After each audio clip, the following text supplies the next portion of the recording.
for it again. You've gotten in trouble in the past? What happened? I got in jail a couple times. But you still do it? Hell yeah. You're now listening to the AITV podcast. All right, guys. Well, what's up, everyone? Welcome back to another episode of All in the Bag podcast, the show where I sit down with writers from around the Bay Area and we talk shop. I'm your host, Myan. So originally from the East Coast, but now been here in the Bay Area for a few years and definitely leaving his mark. He is a mechanical animal style technician. He's a legend of rare design. Oh, if Mother only knew he was part of that graffiti empire. I'd like to bring onto the show Mast. What up, everybody?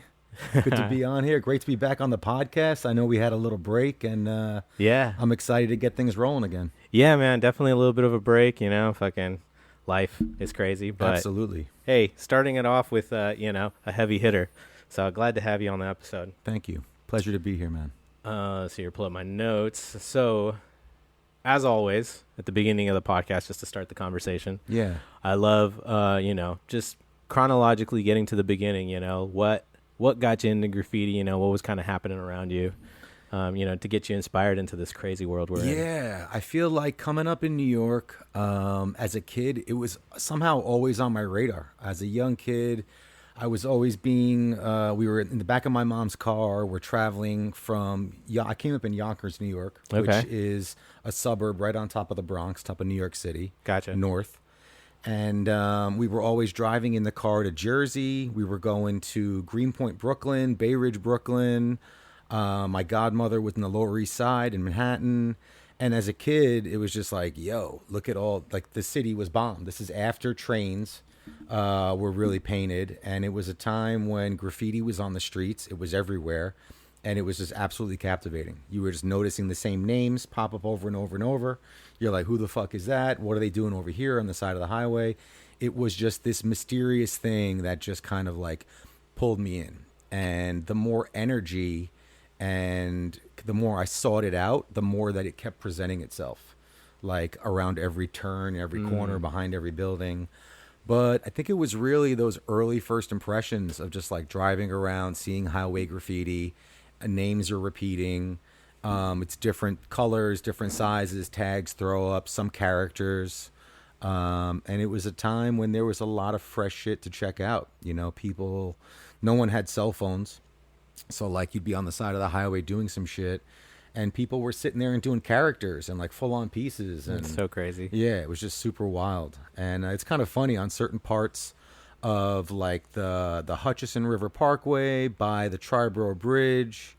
They used really shitty buff paint. The Bronx did. Okay. And like some of the graffiti is still kind of like showing through now. Oh, After wow. like 10 years of red buff on top, the red buff is giving away and the graffiti is starting to come back out. So it's kind of wild. If you're stuck in traffic there, you can look over and just kind of see these ghosts of graffiti kind of reappearing. That's crazy, because it's for a lot of people that obviously deal with pigments and whatnot. I mean, red is just known. The most delicate. Yeah, warm colors in general are Yep. just, very terrible. I mean, I'm sure anyone that writes has tried to do, a yellow fill in and you're like, Jesus Christ, this is damn near transparent. Yeah, school So- bus yellow comes to mind. Yeah.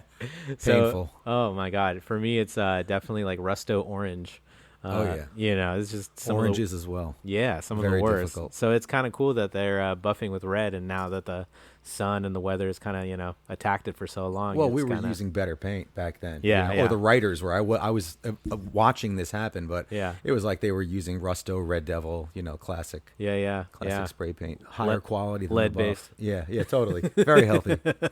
Jesus Christ. What year do you think like this was? I mean, this is like I'm 4 or 5 years old, driving in the back of my mom's station wagon with my brother, staring out the window. Were you looking backwards?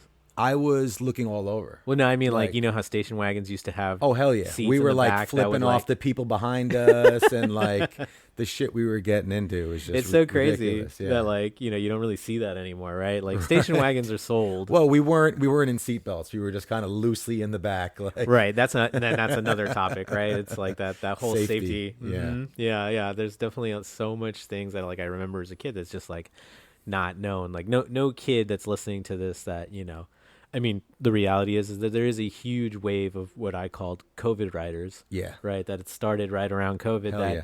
have no concept of anything that really happened prior to that. Right. So let alone, a station wagon where the seats would actually face behind. Yeah, totally. Yeah, that's cool, dude. So like late 80s, early 90s.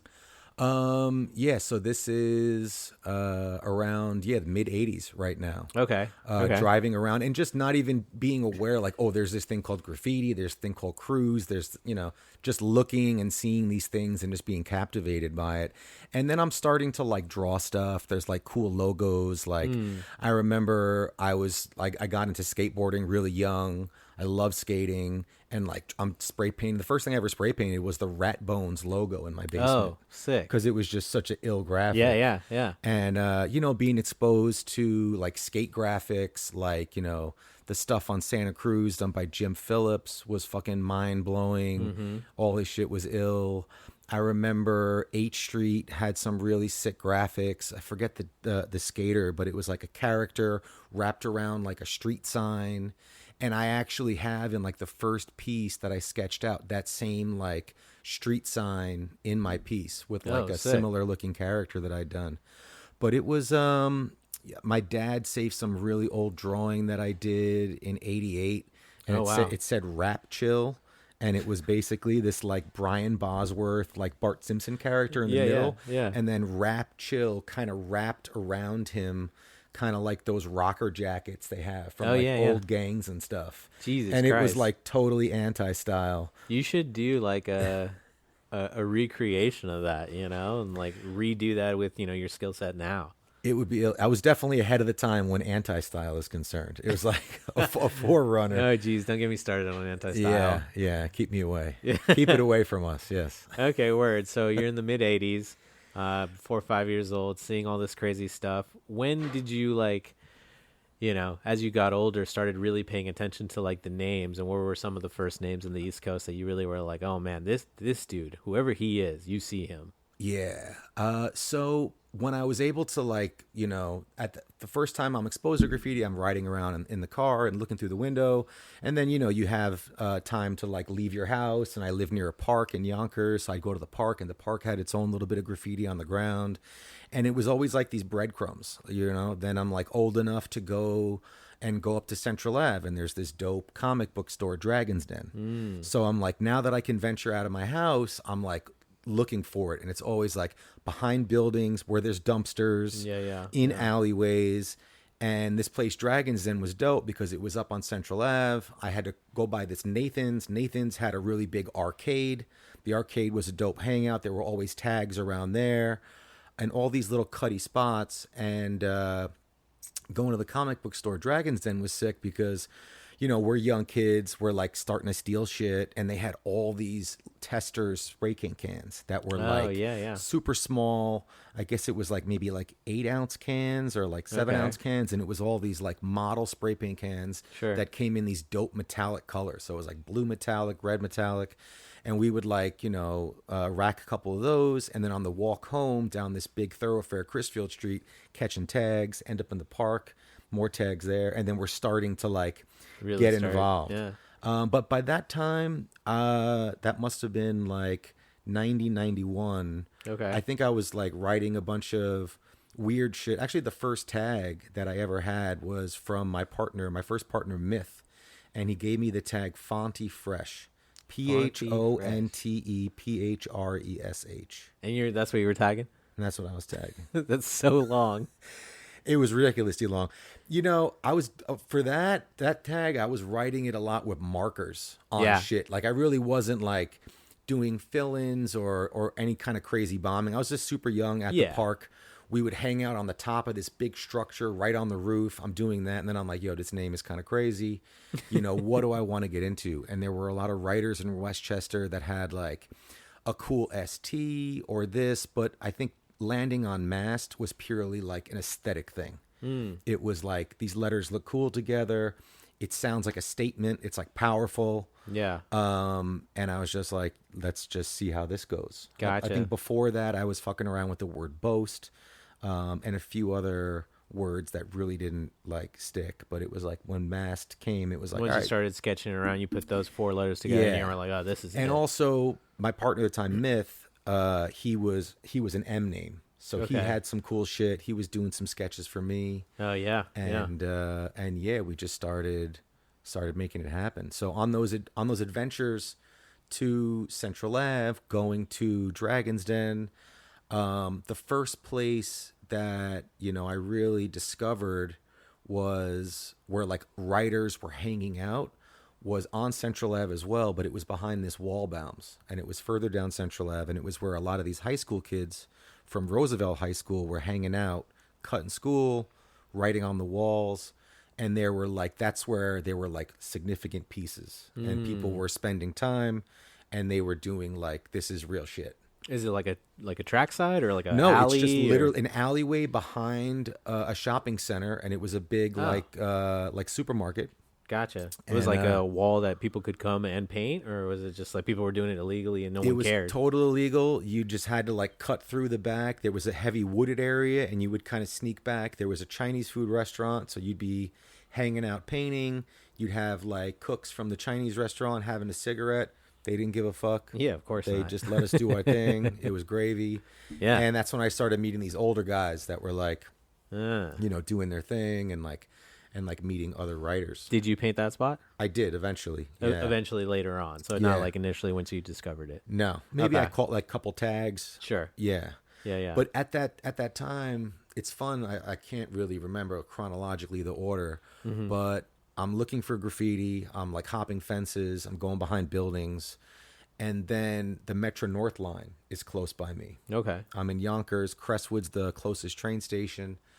And on some train rides to the city, I'm noticing, every underpass, there's like a lot of colors, a lot of graph. I'm buzzing by super quick on the train. I'm like, let me go investigate these zones. Gotcha, yeah. There's a bike trail near it. So I'm on my bike. And then in between Crestwood and Scarsdale train stations, there's a wall. And this wall has like the first like full-on production Okay. that I'm witnessing.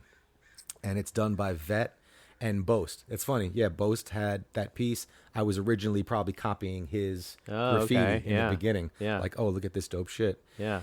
And it said True Mean Creations in a spell out on top. Oh yeah. There was a Vet piece on the right, a left, of a Boast piece on the right, and there were 3 characters. Okay. Characters on the outside and one on the middle, and then he had a scroll. And it was crazy. It was just like my mind was blown. I was like, this shit is massive. What year do you think that was? That must have been like 89, 90. That they painted or that you that- saw it? I think it was right after they painted because it didn't last long. Oh, It okay. must have been up for like 2 weeks. Oh Jesus. And then because of like crazy beef, all you could see was the top part.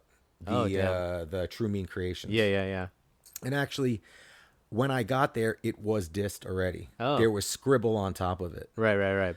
It wasn't until 2000 on 12 Ounce Profit that Noble, I Am Okay, posted the original photo. Oh, so it was shit. like 10 years from seeing this thing.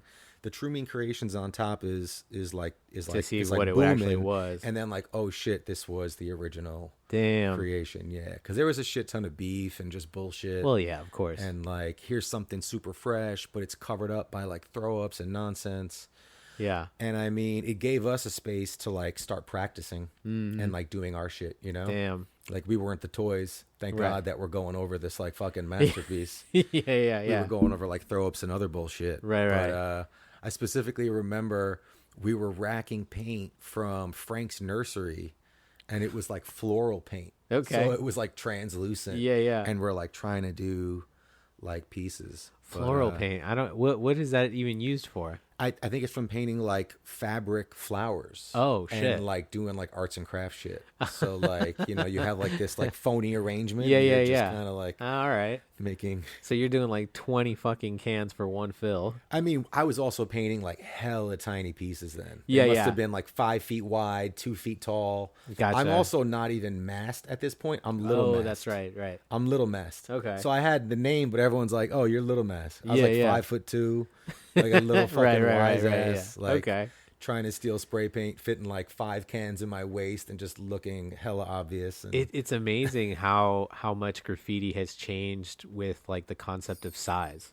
oh, right. And scale. 100%. I mean, everyone paints big now. Yeah. You know, I mean, you know, and I've talked about this before in previous episodes with people that like hit a lot of freight, but like, you know, in the early 90s, you could have a T box, you know, and it would be fucking 5 riders on there.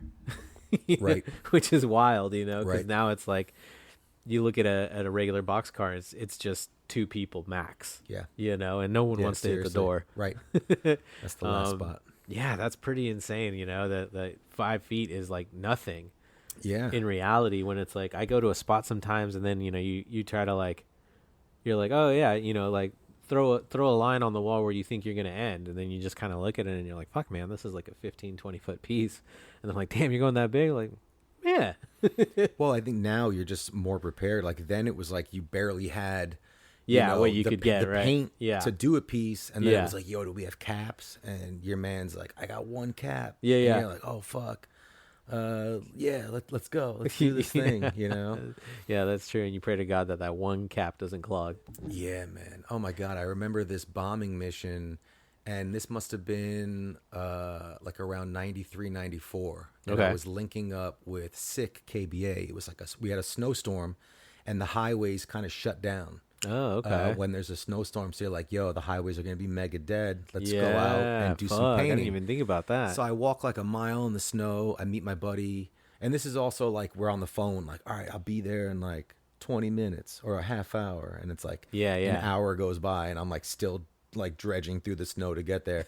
I just remember specifically that he had 1 cap and I'm down on the highway and he's up on the bridge and he drops it to me. Oh my God. And it's a white New York fat cap in the snow. And I'm like Hail Mary pass, like catch this cap. Were you able to lose. find it? I did. Oh, I got okay. it. I got it. We made it happen. Jesus Christ. Yeah, we did this spell. I didn't even think of that concept because, you Yeah. know, like that doesn't happen here, obviously, in the West Coast. It's just we don't have to worry about a highway shutting down because of snow, Right. you know? Well, So- maybe in Tahoe.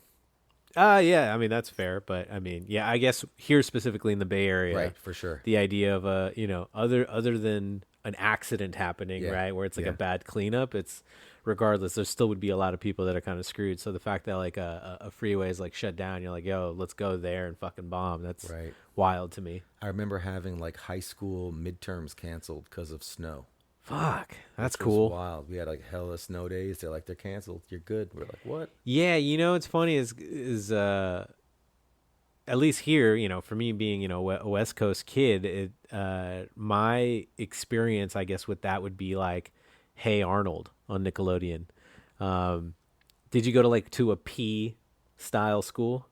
Like I think he was P152 or whatever. I know New York, I think I did in elementary school. Okay. And then it was asked that I go to a school with more discipline in 4th grade to the parochial school, Okay. Okay. which happened to be across the street from where I grew up, which didn't really help because anything that went wrong was immediately my fault. Yeah. And I was like, oh no, it's definitely him. He's over there. If there's any writing on the wall, Yeah. or any type of shit like that. Yeah. Were you but- so you were getting busted for graffiti as a kid? I was, and just being, I guess, a normal fucking kid. Yeah. You know, like Yeah, testing yeah. your boundaries. And I Sure. wasn't like mega violent or anything. I was just Okay. like causing trouble and fucking around and having fun. I guess like a class clown. I was the little guy, so I was just, Damn. just having fun with it. So when do you feel like, well, okay, so, you know, you're little Mast. You're Yeah. obviously doing these like little transparent floral paint pieces. When do you feel that you've kind of like, you know, slowly moved on to like the next step where you're like, okay, now I'm getting some solid fills, some, you know, Right. crispy outlines, you know, and you're kind of building a name for yourself. Yeah. So the first piece that I ever did was behind wall bounds Okay. on Central Ave. Okay. That was like the legit first one. The pieces with the floral paint were after that, but the first one I remember was with like Dove Gray. I had like Harbor Blue. What was the fill and what was the outline? It was the dark gray outline, and Okay. then the fill was Dove Gray and light blue. And Okay. it was just outline, 2 colors in the fill. Okay. Your basic fade. I actually have a photo of this piece. Oh, really? it's in like two separate photos because like the area behind wall bounds was kind of tight, so you couldn't really so you had to back like hit up. it from the side. And also, it's like you're shooting with a film camera. You know, Sure, you're like sure. you're like pointing and guessing. Hope Yeah. I got it. Yeah. Were you able to stitch them pretty decently? Yeah, together? kind of decent. Yeah. Okay. Yeah. But such an ill memory, and then a lot of my formative pieces, and just trying and practicing new shit was behind wall bounds in that zone, and it was kind of like a chill spot. Like people would do dope shit, it would get respected. Things would last a few months, and then like someone would go in and. You know, there was like that ecosystem with toys going over stuff, creating opportunity for more pieces and back and forth. But okay, yeah, that was the spot. All right. And so obviously you did your first piece there, and then once you do your floral stuff, when do you think you're like, okay, now you've kind of dialed in the whole concept of like getting good paint, actively getting your name on the street, you know, like when you first started, were you like, obviously you're fucking around when you're little, but like now that you're a little bit more, you know, kind of like, let's say year one. Right. So now it's like, that's like freshman year in high school was like 93. Okay. Gotcha. 92, 93. So are you, you know, you got your spot that you're like, okay, this is the good spot to rack all this paint, steal these caps, you know, like, were you more into, you know, just street bombing or like, you know, I mean, were you even paying attention to like freights at all or? Had no idea about freights yet, but at the time, like 8th grade, freshman year in high school, it was Central Avenue was the main thoroughfare. Let's catch tags and do spots around there. Because of the snow, I remember there were these big embankments of snow in the parking lot near a lot of these spots. Like there's like Dragon's Den comic store. That was a massive like strip mall with a movie theater. There was a big shopping center there. This hardware store, Pergaments, that was around at the time on the East Coast. And we were like racking from Pergament, so we're getting like Krylon, Rusto. Sure. The Frank's Nursery shit was just like they had Krylon there, but anything that looked like spray paint, you were just like, oh shit. Yeah, let's try it. Some colors are good. Yeah. Some colors were shit, probably the oranges and the yellows. Yeah. But I remember the snow embankments lasted beyond like the winter season, and they provided the perfect barrier to like hop over and paint the fence. Gotcha. We were also like smaller cats. So I remember daytime going there on the other side of this big snow fucking, you know, mountain. Yeah, because I mean, no one and can then see just you. doing like little fills, like, you know, Krylon white, cherry red, and then the snow melts, and then boom, we got this booming spot. Yeah. Like right on this like green Until fence. somebody wants it, and then they go over you. Yeah. I think over there though, it was such a like open spot. There was like people would catch tags on the fence, but no one had done fill-ins on it yet. Oh, okay. In this like really high profile parking lot area by the movie theater. How was the buff back then? The highways were buff free. Yeah. And it was happening, I guess, if you'd hit like, you know, mom and pop business, they would go over stuff. Sure. But that area in Yonkers was kind of, the buff hadn't hit yet. So you still had a lot of these like old school signatures that were still like hanging around, and then a lot of the new stuff in the 90s before it got too much and they started like, you know, having a serious campaign. Probably like 94, 95, they started going over things a little more. Gotcha. You know. And by then, you know, New York subways were pretty much non-existent, right? There were people doing clean trains, but it wasn't, graffiti wasn't running on the lines. Right. Because they had that whole like chemical bath that they would go through, For right? sure. So if it did run, it was just running for the route and then cleaned up right running then to and there. the buff. Yeah. Did you ever see any like crazy ones that like stood out in your head? Like, oh shit, they got it for the day. As a kid, not really so much. A lot of insides. Yeah. So like tons of marker tags, tons of scratchiti on the windows of the trains. Scratchiti, I like that. You know, like the Redbirds definitely had like a lot of like ink stains on the interiors. They had these like kind of like ivory off-white interiors, and you'd see stuff there. But I never really saw a lot of graffiti running. That would be my exposure to like videograph. Okay. And then you're watching these videos. So at, you know, like it's like, you know, 94, 95, I'm a freshman in high school.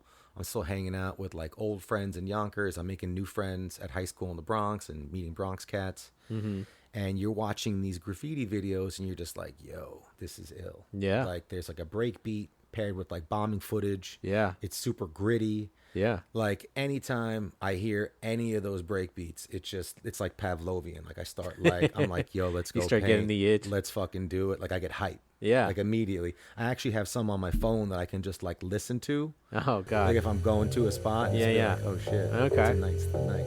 Jesus. Tonight's the night. Tonight's the night. Tonight's the night. Tonight's the night.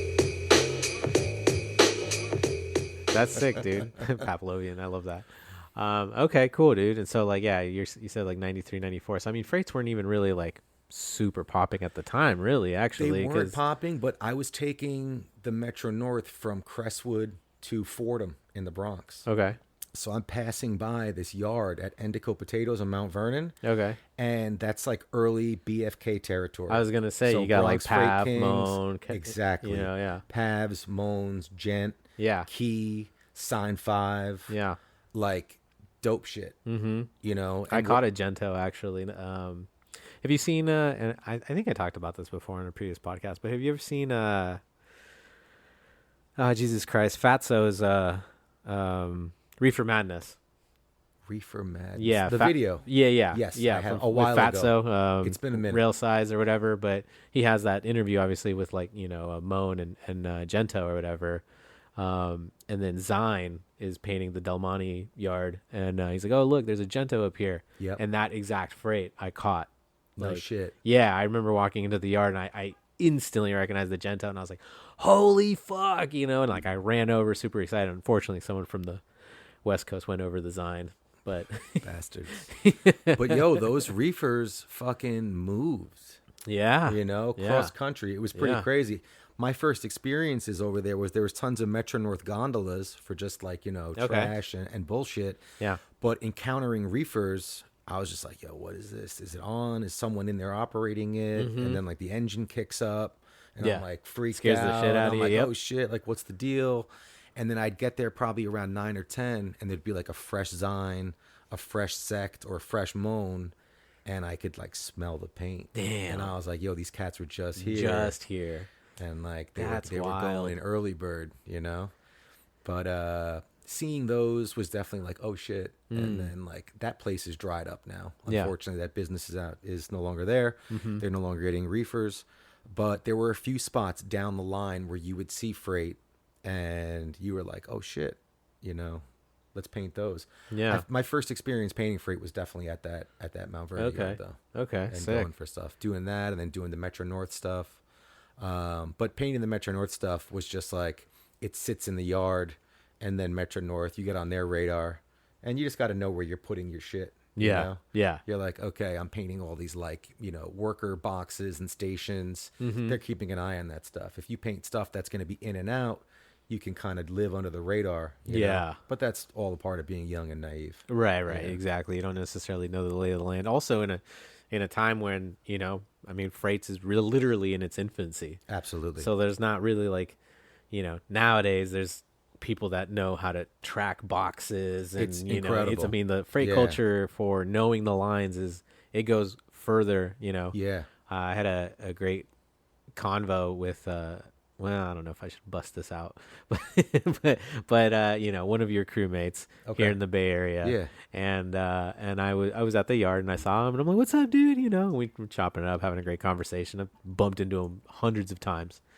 And all of a sudden, you go, hear the low, from like whatever. He's got the thing. I know and then exactly what you're talking about. yeah. And I was like, "What's that about?" And he's like, "Oh yeah, here's the," he like gave me the model number. He's like, Hell "I'll help yeah. you program it." He's like, "You got 15 minutes before the line pulls." And I'm like, "Motherfucker, that's good so intel. sick." Like, Yeah, it is sick.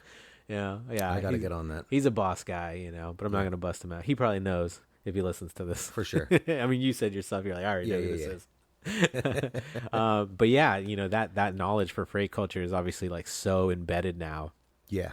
But I'm sure, obviously, like you said, 93, 94, it's like, I didn't end up meeting Moan and Zine and Sect, and those are the names I saw a lot of in that yard until years later. wow. Like, it's funny, I actually met Sect at that True Mean Creations wall. Oh, okay. When me and Myth were painting, it must have been like 92, 93, and he came down Oh, sick. and I was doing a tiny little Mast piece. And we met, and I think he wrote something else. And then it would be like 10, 15 years later, Uh-huh. I meet him in the city, and we talk about, oh, you're the first writer I met. And like, Oh, shit. this kid just came up to me under a bridge, and we were painting, and he Yeah. lived on one side of the tracks, I was on the other, and it was just kind of wild. But we connected Small later. world. And then I didn't realize that was, oh, he was sick. That was the stuff that I was seeing, Yeah. in the freight yard. Yeah, But I yeah. mean, and then also like Zion as well, meeting him later on, and then hearing about his communication with other writers via sending flicks in the mail. Yeah. And I was like, whoa, that's crazy. Like, that's something that I wasn't put onto or didn't really know about. Like, Yeah. But a great way for people to keep in touch. No, flick trading, is way before my time. Yeah. But like, I always thought that was really cool. Absolutely. The idea of it, and I've actually flick traded not by mail, but like in person with just a few heads, just like Okay. good friends or whatever. Yeah. Like they'll pull that out, and then all of a sudden I'll see a double or two, and I'm like, "What's up? Like I got a couple of doubles you want to trade, And Mm-hmm. yeah, shout out to Cal. He hooked me with this like super sick Renos from like I don't know, like 97, 98 or whatever. I still have it. I have like a whole collection of hard copies. I love hard copies. I mean, there's freeprints.com. Okay. You ever heard of that? No, I haven't. So freeprints.com, you can literally, I mean, it's, obviously your digital pictures from your phone, Right. but you can upload it and they'll give you 85 free hard copies. Nice. And you just pay for the shipping, which is, I think that's where they're making their money. Okay. But you can get 85 hard copies for $10.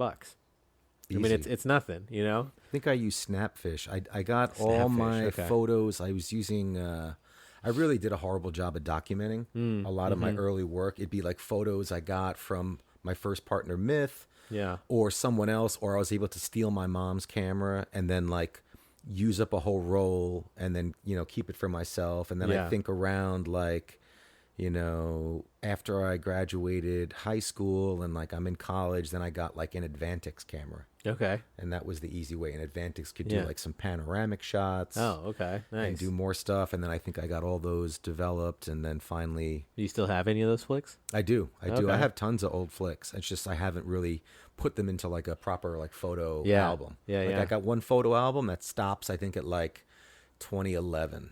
And then from there on, it's kind of like just a lot of shit printed. And Yeah, then yeah. until 2015, everything is just digital. Yeah. So backups Yeah. of backups. It's interesting because now obviously with Instagram, we're in a world where everything is documented. I mean, Completely. you even mentioned earlier, like you guys would be painting daytime on the freeway and no one had a phone, Right. obviously, to call a cop right then and there. Like, hey, Right. there's some kids, tagging. Totally. They got to go home, and, then, like, and get take on a out the landline. groceries, bring the kids in, walk the Right. dog, and then, oh yeah, we saw this shit. Let's call the cops on them. Yeah, and that's even if after all that shit, if they even care. Right. So I Right. mean it's a wild concept, like I Yeah. was the tail end of that, because I would leave the home with like 50 75 cents in my pocket, a couple of quarters to get on the payphone. It wasn't even until later on that like I actually had a pager where my mom can page me to come home. It's wild to think the concept of technology and how graffiti is today and back then, and how much kind of easier. It's scary to think of where it's going. You Yeah. know? And like Yeah. security and surveillance and how private are our phones, and we're walking around with these GPS trackers in our pockets. Oh, for that sure. are mic'd, and like Yeah. everything is being recorded and No, uploaded and saved and backed up, and it's wild. I mean, there's always that one person online that's gonna run their mouth and be like, I'm fucking pussy, but I've given up on racking. It's just like one of those things where I'm just like, well, one, I got I got wrapped not recently, but semi recently. Yeah. So I'm just kind of like, all right, that's enough of that. But I've talked to buddies of mine, and actually we had a conversation. I painted last week, and I was with my friends, and we found a Home Depot that didn't have a cage. Okay. And so my homie's like, oh shit, and I could see his gear spinning, and I'm like, don't even bother, bro. We've already been AI tracked before we even entered into the building. Like Yeah. Home Depot, Yeah. Walmart, Target, these corporations have already rolled out AI face tracking. He's like, are you serious? And I was like, guaranteed. And I was like, and if you've been doing it, they've already been building a case on you. Crazy. And like, we end up going into, just self-checkout. Right. And as we go in, there's a giant screen and you see us, and then there's just a green box around our face tracking and finding us as we're walking into self-checkout. I'm like, Yeah, see, it's dude, bugged we're out. already being tracked. Like, It's and crazy. he's just like, what the fuck? I was like, it's not worth it for fucking, $20. I'm still trying to get a couple free things at checkout though. Yeah, I mean, just to be like, let's get someone here. This is hey. a job, Don't Yeah. trust me to do your job. I'm gonna fuck it up. If in my self favor. checkout is there, I'm leaving with something, Like, I mean, that's a whole nother thing. Chicken cutlets, definitely racking that. Hell yeah. It's crazy with racking. As like a young kid, I really didn't have like the frame to fit a lot of paint on me. Okay. And it was also like, I feel like I was also going. No big old baggy North Face. Like I had like a starter jacket. Okay. I had a green Mets starter jacket. My With the brother had a kangaroo black pocket. Yeah, and it had exactly. I love those, man. Exactly. The And 90s. before that, it was like an inner side pocket, and I Okay. could get a couple of those testers cans in there. Sure. But as far as like a full can of Krylon, it was like, how many can I fit around my waist? And I think the most I ever got was like 7 cans. It was like 4 in the front, 3 in the back. That's a fair amount. And that was like me walking like so Weird. delicately to exactly, Yeah. like it's about to fall out. Yeah. It was only until I realized, if I rack these like brass letter door openers, and then I'll get a bunch of those, and then I can return it. Oh, yeah. And then it was like, okay, now we're doing this thing. And my brother at the time, he's like so far removed from like graph and racking now, but like, he was right there with me. He was like, oh shit, I'll help out with this, Yeah. He was There's a stealing lot of paint. like electrician stuff, conduits, rack and return. Totally. I mean, and that was, before they even had store policies of like having to register your ID for the Right, returns. exactly. And they just, here's cash. Sure.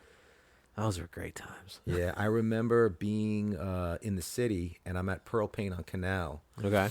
and it was like a dope art store, like in Manhattan. A lot of writers would go there, try and rack shit. They had all the paint. They had like an ill airbrush section, and ill paint markers. They had all the decos and like you name it. And I'm like going through the store, and I like was buying something, but I was also working on my photo album at the time. So I stole these like photo edges that you glue into the big photo albums. Yeah.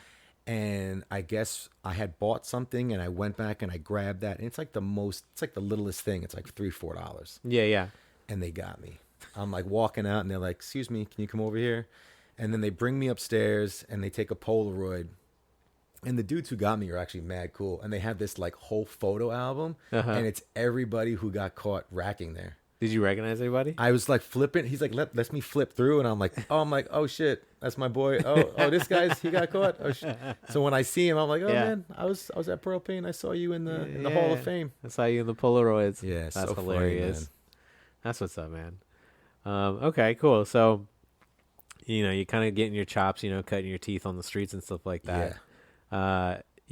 What's we were already talking about 93, 94. What's getting closer to like 99 and stuff like that? What's the regimen going on? So early on, I'm just in Yonkers. Yeah. I'm hanging out. I'm exploring the train tracks. I'm like going. So I discovered that first Truman Creations production. Sure, yeah. Blows my fucking mind and really sets kind of like the precedent for like how I see my graffiti, like what I'm aspiring to do. Mm-hmm. It's like there's a theme, there's a spell out, there's characters, there's pieces. Right. It's kind of like, in essence, what the FBA guys were doing on whole cars. Okay. Where they were having like, letters rocking on top, crew spell outs, characters, some type of like really dope from the subway, but now on track sides. Yeah.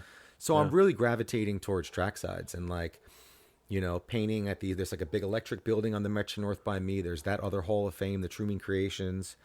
And I'm like, okay, I'm on the tracks. I'm looking down the line. All right, I see another underpass. And it's like, how much time am I going to be dedicating? And it's like, every time I see an underpass, I'm like, I want to go see what's under there. Oh, there's one beyond that. I want to see. And it ends up being, I'm like 4 or 5 miles from home. Yeah. And then just like on these crazy walking adventures. Okay. And when you're a kid, you're just walking. lurking like crazy. You're just so in touch with the community. You're like, you're on foot.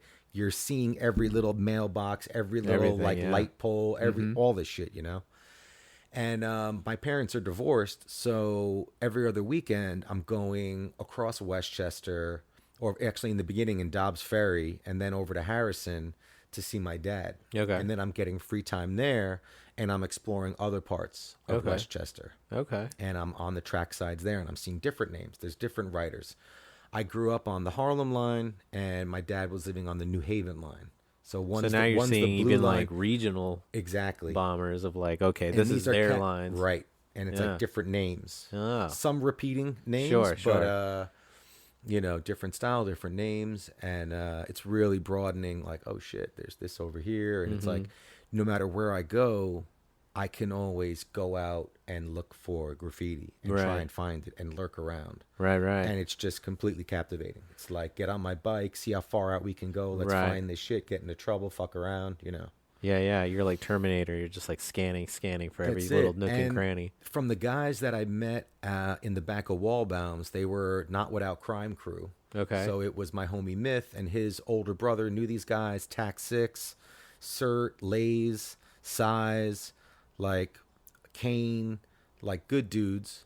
And we get in a cab from Central Ave and we go to this major Hall of Fame. And it's 238th Street in the Bronx. Okay. And this is the first time I'm exposed to like a network of walls that are Okay. all connected, where the Harlem line and the New Haven line intersect. Oh shit. And they kind of converge right there. Gotcha. So there's about, I think it's like 9 or 10 like arcs that the trains pass through. Okay. And they're all open, and it provides like a bunch of trackside walls.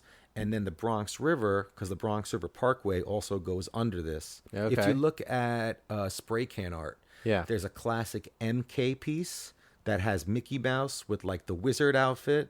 I'm gonna say, do I have that? I'm pretty sure. And that's the Bronx River Bronx River that's in 238th Street. And this I'm is pretty also where like, Key and Cav, they live close by. They got tons of pieces. Yeah. Writers from Connecticut are going down there. So like, Emit and Gaze, they're Okay. looking up with Sub. They're doing super sick fucking burners down there. Yeah. Cess, Vet, Bomb 5. You're getting writers from out of town. A lot of like OG train painters really started that place as kind of like a practice spot. Oh, gotcha. So like Dero was going down there and doing like pieces. If the trains weren't laid up right, they would go there and like do their thing. Wayne. Yeah. And you're able to see this history, but my mind is blown. Yeah. And it's just like, it's like this graffiti playground. It's like we hop off this, over this exit for 233rd. We get down to this zone. It's called Muskrat Cove. And there's like graffiti across the Bronx River on this small little walkway. The Bronx River Parkway is over on top. And as a kid, I'm just like, this is the most I've Completely- seen. My mind is a mecca. It's crazy. I'm Yeah. just like, this is fucking wild. Damn. And there's other kids that are down there painting, but we're in like a decent crew of dudes. So we're just like, we're moving around. And Yeah. And then we get to the main walls, and Sign 5 is doing a piece. Oh, sick. And he's doing this like ill-ass fucking like fresh, simple style. He's got these Baudet characters. He's outlining in summer squash. It's just like, yo, this is ill. That's wild. Yeah. That's a crazy experience to have. I mean, if you really think about it, to just be like, because you're talking about these two lines and then it converges into one, and you're just like, holy shit, here's a mecca of all this graffiti. Right. And then you're also bumping into people that are actually painting at the time too. Yeah. That's pretty wild, man. And there's a lot going pretty on. epic. And then I think shortly after that, Were you just lurking that day, or were you like there to go paint? the guys I was with knew about it, and they were like, "Yo, we're gonna go check this out, man. okay. Come with us." And it was Okay. my first time, but they knew what was going on. Gotcha. And I feel like at the time, they were doing like throw ups. We weren't going there to piece. It was more to like, there was so much writing on the wall. People would just do like a circle and fill it in, and then just catch a tag in it, Gotcha. just to get some visibility, because there was Sure. like layers and layers and layers. Yeah, of shit. yeah, I'm sure. Damn. And we were so naive. Like trains are going by. It's daytime. No one's hiding. Yeah. It was like, you don't realize like, yo, they're going to call it in. Yeah. Cops are coming. Yeah, yeah. I feel like it's a lot more, it's like a faster process now for like 5-0 to show up. But it's like, you're young. You don't realize, hey, you want to be as like Yeah. invisible as possible when you're doing this shit. Did you have to worry about anything with that day when you were No, there? that Nothing day, came? that day everything was gravy. Oh, okay. It was all good. We got in, we got out. I think I made a mess on one of the walls. I don't even remember, but Yeah. it was definitely like, yo, I need to get my shit together. I Yeah. need to come back here, start like practicing, and also come back and document and see what else people were doing and just kind of keep tabs on stuff. But it was definitely an expensive cab ride. And I Yeah. think we all chipped in. cab It was ride. like, yeah. I still remember the Centuck number 423 for 5 for 5 for 5. The local cab number. Crazy. Holy shit. Yeah. How much was that cab ride? I feel like that must have been like $15, which was a hell of a lot of money. Oh, yeah, of Back course. For then. like, children. Yeah, totally. Okay. Now, and then one thing that noted in my head as like a little asterisk when you were talking, Yeah. but you were saying that, you're looking at all these pieces, right? Like the one that you saw with Vet back in the day, you saw Yeah. with Sign 5. You're talking about the piece, the background, characters, Yes. the little letters on top. I feel like that's very descriptive of you. Yes. I definitely. mean, when you I've been following you for years. I've been a big fan of your artwork for long before, watching, old Right on. videos on YouTube, Iron Lack and all that stuff, Hell yeah. there was, it's probably a little bit under 10 years, but there was that, real-time web series. Love that one. Yeah, by Dude, Burst. I Yeah, mean, MSQ. I was obsessed with that whole Such series. a dope format. Yeah, Yeah. great series. Yeah, I mean, it was kind of like a podcast before podcasts, Yeah. but also the visual aspect And of it you was painting. long format, so you could really get into something and Yeah, like, talk and show no, the process. Yeah, and so it's crazy actually. I tell people all the time because people are like, "Oh, your podcast, this and that," but they don't understand the concept that like it's like I'm still young Myan and I'm here hanging out with all these like cool ass people and getting to like so it's really cool to hang out with you and actually like be like, fuck man, I was watching your videos like a decade ago and super pumped. But me paying attention closely to your graffiti for so many years, I always notice you always come with like your funk letters and you always have like your girls or like Yep. your little characters, something crazy waving in and out, and then always have like your. And I've actually noticed that like a lot of TGEs do this, but you guys always do your crew shots big and chunky, Yeah. and then never do outlines on it. But I love that, it's almost just like the silhouette of the interesting. letters, Okay, and, yeah.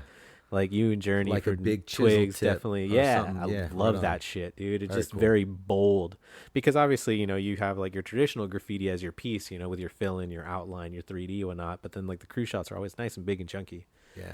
So it's funny hearing you talk about all these things, where you're like, oh, yeah, I saw these guys doing it. And then it's like a perfect reflection of what your regimen is when you approach a wall. Yeah. So it's interesting to see that inspiration. I feel like the first things you're exposed to really form your sense of, what is this thing? Like I was absolutely mesmerized when I finally saw the finished production in like 2000.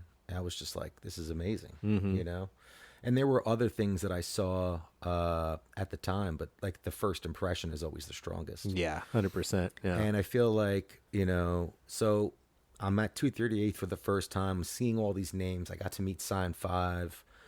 We're still like a bunch of toys. We haven't really met any OGs. The time in Westchester, there is this graffiti shop that opens up in White Plains called Mad Grill. Mad Grill. So we're going to 238th. We're checking out graph. We got our eyes on the lines. We're looking at everything. We're watching videographs when they come out. And it's like, whoa, here's this video of these dudes bombing. They're piecing. Yeah. 6 soundtracks. Mad Grill is filming a commercial for Videograph. Oh, so shit. me and Myth and a couple of the cats we were hanging out with, I don't remember who, we go there. Okay. And I got my black book, and it's the first time I meet Sub, the first time I meet Emit, first time I meet Gaze, and the first time I meet Cause. Okay. And I'm like, all these dudes are there. They're all Damn. hanging out. I'm Little Mast. Sub somehow orchestrates getting these strippers to like come for the commercial.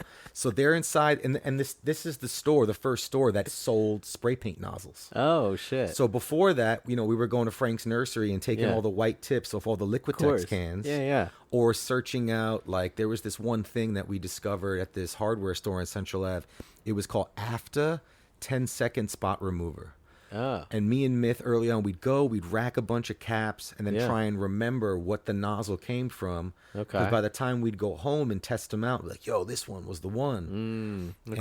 And I've always asked people after 10-second spot mover. It was an aerosol can. Okay. But it was like a softball. It was crazy. Damn. All right. And I'm like still trying to like find that. You got to find one day. Right. One day someone's Maybe, going to be like, oh, yeah. Cap matches color. I gotta ask them. I'm Yeah. friends with them. I could Okay. reach out. Yeah. Yeah, I was gonna say, they're like I don't know if you can see. I have a bunch of books over there, Meal but and like, Slyle are cool cats. Man. yeah, that shit is a great book. I mean, anyone that's into like old school cans should definitely check out Cat For Matches sure. Color. I'm sure that they probably. I mean, They might have some intel on it. I bought a fat stack of Wallies when they came out with them, Okay. like the Wally spray caps. Yeah. I was like, yeah, okay, I need all that. I went right through all of them, and I'm like, I should have kept a few just for the I have an collection. insane amount of caps. I use 3 caps. Yeah. I just don't ever get rid of anything, and I Yeah. just keep it, and I just drag it with me through life. You mean like Just- used ones? No, just caps that I've gotten, like all Oh. these like old gray Germans and this and that. Yeah. But I just keep them. I use 94 stock tip. It's like the standard cap. It's Sure. a black skirt, white dot. Yeah. A Lego cap and like a New York fat. And Those that's- are your 3 that that's you pretty much really- rock. That's all I'm fucking with. Damn. Yeah, I would say I'm right there with you, minus the Montana stock tip. Yeah. I do use it actually, but it's really only for like projects here at my house because Okay. I'm like I don't want to waste my Legos and fat caps Right. for the streets. I use. You know? I just like the little fuzziness to it. It reminds me of when Yeah. I first started using Krylon. Mhm. Ultra That's flat fair. black and just the stock tip. Also, there if you was hold super it nice. just slightly, you get a really good spit. Yeah, it actually, and painting on textured surfaces, Mm-hmm. most caps will fan out, but the stock will just kind of zap right in, Oh, okay. and it doesn't give you that, like, it fans out into more of like a oval or Yeah. a cylinder type of form. Sure. All right, so to go back to Mad Grill, Okay. Yeah. all right, they're filming this commercial. Right. We got strippers in There's here. strippers inside. They got third rail stickers on their tits. And they won't let little Mast in the shop because I'm too little. Yeah, so 'cause I'm there's just titties like, everywhere. I'm outside. I got my hands on the glass. I'm like fogging up the fucking front of the store. Yeah, you find out what a But boner is. it was just like a crazy fucking experience. I'm meeting all these heroes. Sure. Gaze at the time had done work for like Dino Cycles. Okay. And he has these screen printed clear vinyl stickers Oh, that he gives me. My mind's blown. sure. At the time, I was like drawing on 8.5 by 11 paper and then going to the White Plains Mall and having that printed out on adhesive and then cutting them out just like on paper adhesive. Yeah, so yeah. these things didn't last like 2 weeks in the rain. No, yeah. But, of course not. what the fuck did I know? Right. I get this piece of clear vinyl and I'm just like, this is insane. Yeah. I wish I still had it. I think I put it on my black book. Right. And then, of course, like a lot of shit back then, it got lost or destroyed or Sure. but I meet all those guys. Gaze is drawing in a book. And before he draws the line, he's drawing on top of it. Like just doing it right above the pad, but just doing like the line he's going to do without the pen touching the paper. Oh, Just like getting the muscle memory there. Yeah, and yeah. then he's doing it. you know what I call that? I call that? that a golf swing. Okay, so he put me on to game. Yeah. Because it's like, I'm like, oh shit, you do it, you get into the flow, Yeah. and then you let the And then, pen like- touch. Yeah. And he's doing this crazy like piece, and it's like he did it with a fucking ruler. Yeah. So I I'm call like- that the golf swing I'm because like, like oh, if you're at a shit. wall, like you say you do your fill-in, you're about to do your hard outline and stuff like Right. that. You visualize right where that line is, and Exactly. you kind of hit it That's it. 2 or 3, 4 times, and Totally. you're like, okay, here's the one, and then you spray down on it, and you're like, that's the golf swing. Later in my painting career, I start to implement that when I start doing bigger pieces. Yeah. And more like swooping lines. Yeah. And then it becomes a total like dance where I'm like stepping with the line and moving with it. And, Oh, it's and full body motion when Yeah. you're getting like when you're using your range of motion to get those beautiful round bits, right? Yeah. It's like your body knows, and I mean if you think about it, you actually are using muscle memory, right? You're just not pressing the cap. yeah. So yeah, that's fucking cool. That's a concept right there of like being able to sketch. Because now, I mean, if you think about it, most of us will just sketch with a pencil Right. and just do a bunch of shit, fucking 30 lines, and you're like, okay, now I'll come in with the fucking Sharpie. Yeah. Yeah, that's a cool Yeah, concept. he was doing this black book with just like a ballpoint pen and just a black book. It was ill. Yeah, I mean that's one way to avoid it, so it looks super clean the first time. Yeah, yeah. And then Okay. Cause was there too, and I'm meeting this guy, and he's Yeah. just like, his trajectory's been absolutely insane. He was dating some girl from Yonkers at the time, Okay. and he actually came in back of Wallbounds and did Okay. some characters. Oh, sick. He was doing these like weird looking alien baby faces with these big eyes Okay. before he started getting into like the X's across the eyes. And Yeah, other yeah. stuff. His It was, little like his early what are they, formative like stuff. mouses or something like that, or it's like bones through this skull kind of. These were these weird faces, and they Before had like that. yeah, they had babies. I don't know. It was like, I wish I had photos. Yeah. I feel like I could look it up online or something, but he was doing some weird shit. Okay. And so yeah, then So you had these guys hit your black book? damn, I don't even remember. Yeah. I think I asked them to. Yeah. Yeah. I think Damn. I was like meeting Too my bad you fucking don't have heroes. Yeah, I know. I wish. Yeah. But what was dope was that Sub and Emit did the interior to Mad Grill. Oh, okay. So there I am as a kid, and what's dope about graffiti at that time was that everything I'm experiencing is like I'm there in person. Mm-hmm. So I'm like looking at it, like staring at all these little fine details, and I'm just like, these dudes are fucking flawless. Were they painting like when you were there?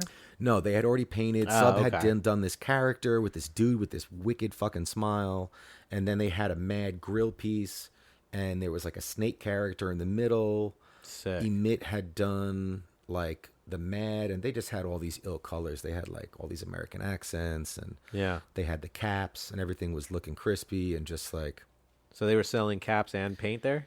no paint, just caps Just and gear. caps. Oh, Yeah. okay. Okay.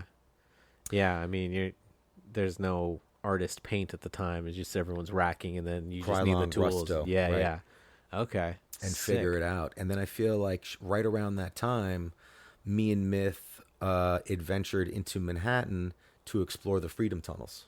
Oh, yeah. So that was around like 94, 95. Okay. And it was like, again, this time it's like the same impact that 238th had, but here we are in the city. Yeah. And it was just ill. I'm seeing a lot of the same names that I was seeing in Westchester. There's these ill gaze pieces. Sub is there. Yeah. There's this dude SCM. He's got these ill pieces down there.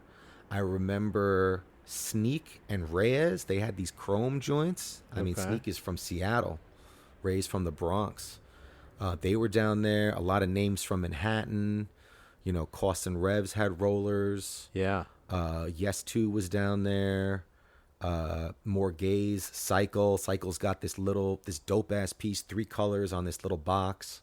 Sick. And then years after that, they had that movie Dark Days, so I got to learn more about it. But friends were telling me, like, oh, you go further down, Freedom's got all these ill fucking productions and the history of graffiti.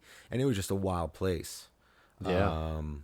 To be a part of. It was just like, took a bunch of photos down there, still have a bunch from that time. But just going out and exploring and then just like finding these spots and just really, I feel like it's just pulling me further and further in. Yeah. And it's like, oh, Yeah. this shit exists here. Look at this whole it's like a whole new mecca. So with your interaction and obviously discovering all these places and stuff like that, obviously this is highly impacting you for the rest of your life and how you do your artwork and how you approach things. But like, Yeah.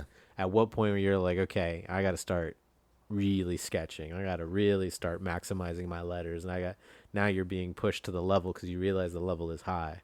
So it's now, not no more throwies no more. You now, know? It's, I mean, that was the funny part. I'm in high school and I'm meeting my homie QU. He Okay. was like a junior and I was a freshman. He kind of like took me under his arm. QU. QU1. Oh, great. Yeah, name. from the Bronx. Yep. How do you spell that? QU Oh, that's it. and then ONE. Oh, yeah, and shit. then he'll flip it up phonetically like CUEONE. Okay. or- Okay. But now I'm hanging out with him and the junior graffiti writers. Okay. And there's this dude Coer, there's Semi, Evil, and I'm just like, yo, these dudes they're gonna show me more. They're gonna tell me that they got local writers in their neighborhoods like Brace. They're bringing in books from like the Bronx. So now I'm seeing like, different graffiti artists from like where I'm going to high school. Yeah. And like other neighborhoods around there. And yeah, the funny part is all I'm trying to do is pieces right now. Okay. So like QU's clowning me. He's like, man, you got to get a throw up. Like, what are Yeah, you doing? yeah, You got to yeah. tag. Yeah. And now you're just trying to do all these crazy pieces. And I'm like doing weird little throw ups. You're like, that's where it's at, And bro. I'm just like, I want to do these straight letters and these wild pieces. And Yeah. one of the styles I remember from that time was Vet TMC. He would do these like simple style pieces on the tracks and on like the parkways and the highways. And he would have these like super chunky outlines. It was like mega graphic. And I remember being like that. And that was like a very like 90s style. Yeah. Like he really kind of put it out there and then other people were picking it up. So it'd be almost like you're doing the piece and then you want to have this like 6-7 inch border around the whole shit. God damn, that's Yeah, thick. and it's like as a young kid racking paint and like Yeah. having what little supplies, you're like, damn, I need like a whole 2 cans Right. to do that. But it was definitely one of those like visual identifiers of like that was from that era. Okay. And he's got stuff all over, but like seeing his shit and then hearing like later down when I finally got to meet him that it was, oh, I just never got the line the right way the first time, so I kept sketching and then it just eventually turned into like an ism that was his own. It ended up becoming like a thing that he was just Right. known for. That he was That's known so for. wild. He's just like, I just can't get a straight line. Yeah. You know, it's funny is I've had that conversation with people that like, you know, I'll outline with like a Lego or something like that, and they're just like, nah, I hate those. They're too skinny, and you can see my fucking waviness. And I'm like, all right, so go with a fat cap to kind of hide that line, you know. And so yeah, I always have friends that are like starting to get better at piecing and shit. You can see those thick outlines, but that's Yeah. funny. Like, I mean, 7 to 8 inches is fucking thick. It was aggressive. Yeah. But for highway shit, for track sides, it's like graphic design for your graffiti. Like Oh, how to- yeah, it how to stands get out even noticed, How harder. to stand out. Like Yeah. the outlines as thick as like the letters are. Jesus. Like it's crazy. Okay. So were you doing stuff like that? I was trying. Yeah. I was definitely seeing it, implementing it in my work. Yeah. I was doing like really stiff shit like when I started. Mm-hmm. You know, a lot of the early I Am OK guys that I was like watching their stuff. Like there's this incredible wall that's featured in one of the videographs, and it's the Diabolical Funk wall Okay. that Sub and Emit did at that freight yard in Mount Vernon by Okay. Endico Potatoes. And they were on Metro North property when they painted the piece. They had permission from the building, and they went all out. Like Emit's got this crazy character. There's like a doorway opening up with like yellow light shining. His piece is like mega fucking computer rock. You know, Sub has this crazy fucking wild style piece. There's a clown coming out of a Jack in the Box with a pie in his hand. Yeah. Okay, I know which one It's you're talking mental. about. I have a photo that Myth took of me standing in front of the Jack in the Box. Yeah. And I'm like so tiny like next Yeah, to yeah. it. And it's like a horrible photo, but it's just Yeah. like, and But we you can saw, see the scale of it. yeah, but we saw it in person. So we're just Shit. like, you know, they're using all these Liquitex caps. They're getting super clean lines. Mm-hmm. And it was just like, it was like vector before there was vector. Right. Shit. Like it was like cutbacks and like just making everything mega crispy. And like the stuff that they were doing, I was like, I got to try this. And it was like, I'm doing these pieces that have these like crazy teched out wannabe fills. And then I'm outlining it. And then the outlines aren't in the same flow or rhythm as like the fill designs are. And there was this disconnect. How long did it take for you to like click in your head cutbacks? You know, I was doing the cutbacks. Oh, really? Like I was definitely on that. It took me a long time to realize that you Yeah. could go back with the previous Right. color to like make it cleaner. I feel like Myth was putting me onto shit like that. We'd Okay. paint, and he'd be like, nah, try this. So we were trying to cut back and do everything. Yeah. But it was something that I realized, it was like, it took me a long time to figure it out, but it was like laying a lot of those designs in the piece once you've outlined the piece. So doing like basic color blocking, basic fades. Yeah. But if there's going to be any of those like interior design elements that are in line or parallel to like major letter structure lines, Yeah. do them after the letters have been outlined, and you have that all figured out. Yeah. And then you can accentuate the outline by putting Right. those designs inside instead of trying to get everything designed out and then pop an outline. That's where I was kind of falling short Gotcha. because things weren't like evening up. And it's kind of a style that I feel like came from like Dero and Wayne when they were doing their chrome campaign with these simple styles where they would do the chrome piece and then they would throw in designs on top of it. Yeah. And the designs would complement the outline because they were done after the outline. Yeah. And it's a way to kind of build up from that. And that's something that I really implement now, Yeah. where it's like, I'm not doing things as crazy involved on the interior, but the lines that I throw in are after. So it's like with the flow of the Right. letter Right, and not right. against it. So was Myth around your same age, or was he older? Or? He was my age, Okay. and his older brother was around in Yonkers, and he was definitely fucking with like other crews and gangs, and so he was putting us on to stuff. So like Myth knew things through his brother, Gotcha. and there was like that network. But Who was like maybe what you would consider like a your OG of like maybe some older head that would like kind of took you under his wing and was like, all right, kid, like here's some knowledge. Maybe Really- not even on a regular basis, but just like even really just didn't have that coming up. It was Yeah. only until college, and I linked up with Ronan. He was I was going to college in the Bronx, Okay. and he was from Philly, and there was a graffiti video called Street Soldiers, and he had met Bomb 5 streets at one of the premieres of Street Soldiers in Philly, because Bomb was out there. And then I remember linking up with Bomb and Ronan and Empty at Bomb's studio, and we got to meet. And Uend was there, and Uend was a writer from Queens. He's nasty. And I met Uend, and then I didn't see Uend for like another like 15 years. But Bomb, we started going out with him. We had a thing in college. We would go out like some night during the week, and then it was like religious to go every Sunday night. Yeah. We would go out and paint. That was like our shit. And we were Sick. just focused heavily on Bronx Amtraks and freights, and then just track sides, really. And just Okay. finding a spot and like dropping a piece. Yeah. You know, we would do a little bit of highway shit, but, you know, as a young kid in Yonkers, I was doing a little bit of bombing on Central Ave. I painted this high profile spot that, like, you know, this street, I forget what the cross street is. It's not Chrisfield. It's like Underhill or something. But I paint this like super visible back of a building, and it was like 5-0 was given like the green light, like we got to find this kid. And they ended up finding me super easy. I feel like my high school, Jesus. or was it high school? Yeah, it must have been high school. They had like a little like a yearbook with like faces and names, Okay. like just like a little handbook of just like all the students, not even like a full year, but like a flip book. Okay. And someone definitely fucking ratted me out, and They're like him right here, this guy. Yeah, they got me right out of my house. Oh man. And it was before I knew, like, you know, you don't got to do shit. They can't do anything. The cop's telling me he's going to come into the house, and I'm like, my mom's going to let him in my room. He's going to find all this stuff. But Yeah. it was like, you know, you learn through the experience. And it Right, was right, like, right. You know, they got me there. So what came of that? Court appearance, restitution, community service. Good ass whooping from your mom. Yeah, totally. My parents were divorced, so she really dealt with the brunt of all my bullshit and like Yeah. getting called in. And what was funny was I was in the same grade and went to school with the judge's son. Oh. So he knew me from like sports and like being a kid. And he kinda, Yeah. I think he kind of like let me off the hook or whatever, and I had to do some shit. But Yeah. it would only be like a few more years till I saw him again in the same court. Jesus. And that time it was for an offense with the Metro North. Oh, okay. And that was a different. Did he recognize scenario. you? Oh yeah, totally. He's like, "Oh, you're back again. Yeah. Fire. Okay. But that was when you were a lot older? That was when I was deeper into high school, and I Okay. got caught by Metro North police. And what was dope, only thing dope about that was my community service officer was a big fan of the Redskins.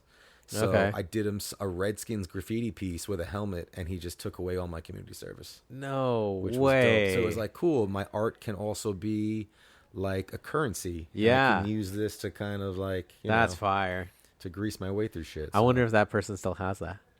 I hope so. I remember it being dope, and like if Yeah. got it framed, Yeah. you know, a big Redskins fan in Mount Vernon. So good Yeah. luck with that. I mean, and do you even think the concept of like, do you think he even understands essentially like the weight of your name now, you know? Like, I Who mean, knows? I just knew he was like dealing with way worse shit in Mount Vernon. He's Right. like, here's this fucking kid who's just, he's got artistic talent. He's not an asshole. yeah. Like, here, just do me this thing. He's just and a get the fucking fuck art outta kid. here. Yeah. Yeah. Yeah. What year do you think that was? That must have been like 95, 96. Okay. Yeah. Okay. Damn. Okay. That's fucking cool. Yeah, we fucked up. We were, it was me and another partner from high school, and we were painting that spot in Mount Vernon. Okay. The freight spot. It was a cold winter day. We're in there painting in the snow. We like smoke a joint before we go in. We're high as shit. We're painting. Paint's not working. We're frustrated. I Yeah. actually have a broken right wrist, but I'm a lefty, so I'm painting. And we're done painting. We go back to Fleetwood train station. We catch tags in the elevator. And then we go to like 7-Eleven. We get food. The last train comes and goes. Mm-hmm. And then we're high. We got bags of paint. Some local writer had quit writing. Okay. And we had like all his paint. So we got like 32 cans Oh, shit. in our backpack, which is a shit ton of paint. Yeah. And then Metro North cops come to do a final sweep of every station. Uh-huh. They come up the elevator, smell the paint from like an hour ago. Yeah. And there the two of us are sitting ducks. And it's like, boom. First, They didn't like catch you in the act, though. No, first a female cop comes around, and I'm like, oh shit, we got to dip. And then this dude who's like a fucking Terminator comes right behind her, and he's like, freeze. And we're like, all right, here we go. I just remember the shitty fucking music they were blasting in the back of the cop car when they're pulling us. You remember the song? No, I don't. It was No. just like really bad fucking. Like what kind of style of music? It was like annoying club shit. And I'm like a big house fan now, but it was just mega annoying. I don't know. It was probably wait. So it's like house, like kind of like, you know, electric EDM maybe style? more like freestyle. I guess I was just not in the mood to hear any shit like that. Yeah, because you're busted. Now I'm like, you're you know, I love a good freestyle mix, you know, to get me in the nostalgia mood. But Yeah. yeah, dude, it was it sucked. I was like, fuck, it's late. That's so funny because like I have a similar experience when I got wrapped in Peru, and the you know the cops took us and they put us in the back of, you know, their truck and shit, and the entire time they're just blasting like Peruvian music, Crazy. you know. And I mean, it's They're like, like this is happening right it's now. like This is my salsa or life. something Yeah. like that. And I'm just sitting there like, yo, dude, how fucked am I? And my soundtrack to my death is salsa, you know?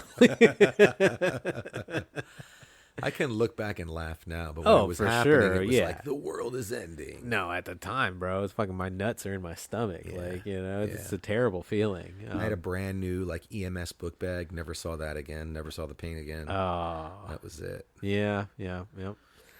Well, you But know, yeah, those early live to tell the tale. Totally. And I feel like, you know, then I'm like, all right, if I'm doing any type of mission, you know, we're avoiding train stations. We're getting in as like smoothly and invisibly as possible. You know, it's like, let's be ninjas about this shit. The trains aren't seeing us. And then I'm really focused on like, you know, doing some highway spots, but really doing like more track sides, like the walls that exist between the stations. Right. And stuff like that. Yeah, it's kind of sometimes cuttier. Yeah. And then going to high school, and then my homie QU and a few other guys, they take me to the Bronx Hall of Fame. It's like a cold winter day. We go over there. I like fall through some ice and like my feet are fucking soaking. I just remember going to this cat like Z3's house to get like a change of socks. But like seeing these crazy pieces, like there was this dope TWK. They were a crew from Jersey, the Whiz Kids. And it was like Aloe, Som, and Shark, I believe. And they just had these like wild ass, like stock tip, like just ill fucking vibe pieces. Like Hella Shines, like just really crazy. He's got like this, who's that Hanna-Barbera character, the dog that's always like Oh, that's the evil villains ones, right? Yeah, right? It's like him and the driver. Yeah, he's like, they're always like racing or some shit like that. He's got a character of that dude. Then I walk further down the line, and like Med has this crazy piece with all these wild ass clowns, and I'm just seeing all types of dope shit. Yeah, that guy Muttley. Yeah, Muttley. sick ass character. Yeah, he is. You know? Muttley and what's his name? Oh, Dick Dastardly. Dick Dastardly. yeah, there you go. Yeah. And I mean, this Hall of Fame is wild. It's no, Yeah. this isn't, you know, this is purely Amtrak line, but it's just sick. There's cats from, you know, Australia. There's this dude Casino that has a piece on Casino, what a fire name. and he's got like this super illustrative style. Like there's like a train horn whistle coming out of one of the letters, and he's like, you know, it's like very funky, very illustrative. Yeah. And you know, this brings up another artist that I'm seeing his work around Yonkers and around Cento. And Cento is someone, his placement is wild. Similar to Vet, he's doing stuff that's like full-on pieces in like little cuts. So there's like no other graffiti around. It's like where like two highways separate, and then like right in the middle, like a 4-color, 5-color like burner. Yeah. And you're just like, yo, this dude is ill. And Cento he's pieces in general are wild. and he's just going around and doing these super cuts things. And it's just like, you know, I'm like, all right, you know, I did a little bit of bombing. I'm doing that. But now it's like, if I want maximum impact, let's elevate what's going on at the wall. Like if there's just tags and throw ups, let's do a piece. If people are doing simple styles, let's try and step it up. Like, to me, that impact is, it resonates more. It leaves more of a lasting impression. Right. So it's like, let's try and elevate. And like, I'm going to high school now, and there's a Chrome campaign that Sess, Yes2, Scene, and Clark are on. Okay. And these dudes are just doing like sick ass fucking nasty, evil, like simple style chromes in just like hot spots. Yeah. And just going for it. Like, Yeah. they're doing track sides, they're doing like highway shots, they're doing street shit, they're doing like underpasses, and they're just wilding out. And like, Yeah. I'm seeing all this stuff, and it's just like, yo, that's it. Like, bomb with style, like, Yeah. do this. And just simple form, like just chrome and an outline color and like one color behind it. And that's all And you really it's need, just man. like, it's just like crack. It's like, that's it. Yeah. It's like perfection. I think there's just something about chrome with style. Bombing like that is just so impactful. And it's the most fun. Yeah. Oh, yeah. I mean, chrome just goes on like in the blink of an eye. yeah. And then it's like you outline. It's just, yeah. It's, And it it's just all the right- fills. Yeah. It just doesn't, you don't really need to sit there and have like really, Hell because no. when you do a white fill with like a Forget fat cap, about you get it. the stitching, which I actually love. Yeah. A nice, clean stitch white fill with a crispy, hard line Same. outline. Yeah. Like that to me looks way sicker than someone actually going and taking time and like really filling in. I mean, a nice solid fill because you can tell you're like, okay, they weren't rushing through it. I completely agree, though. But I love the stitching. Even Something if you about have it, time, I it think looks it just good. adds more to the style of it. It's like, look, I did my sketch. Here's the fill in. Like, I'm hitting all the angles. Yeah. And it's like another element that accentuates the flow and form of the letter. Yeah. Yeah, Yeah. No, for sure. That's a good point. But definitely chrome. I mean, my buddy Steiner will be hanging out, and we always, every time we see a wall of like red brick, Yeah. you're like, oh, imagine some chrome on that Perfect. red brick. That's to me, the hottest thing that you can do is chrome on red brick. Yeah. I just feel like it just covers, but then you see the disgusting texture, the shadows, between the like grout. Yeah. Something about that is just like so good, Yeah. and then you do that with style. I mean, it speaks for itself. Right on. Yeah, that's fucking tight, dude. So yeah, I mean, obviously, you're known for doing some big chrome burners yourself. I'm sure that's definitely inspired from all that. 100%. Yeah. Again, just like seeing how things are done and just emulating, like that was mega impactful. Like that left an impression on me. Yeah, Definitely want to add that to my portfolio, and just, it's just fun graffiti, especially if you're out at night, it's illegal. Like chrome is the way to go. And I've been lucky to do some spots around here. yeah, Like some good chrome stomping spots, like, linking up with like good writers out here and getting a little taste of that. yeah. So during your like college years, a little bit after now in Yeah. high school, now that you're a little bit more evolving and stuff like that. Yeah. You said you went to college in In the Bronx. the Bronx. Yeah. Okay. Did you go there for the entire time, or did I you did. like? Yeah, I went to Fordham in the Bronx, and Okay. it's ill. Actually, I met Ronan, Okay. who we would then take trips to Philly, and I got down with TGE in 2000. Okay. Yeah, because I was Um, gonna say when did you start traveling? Yeah, so I think it was college. Okay. I had access Okay. to a car, Sure. and I was able, those early trips to Philly, 99 miles to Philly, get a cheesesteak, go paint.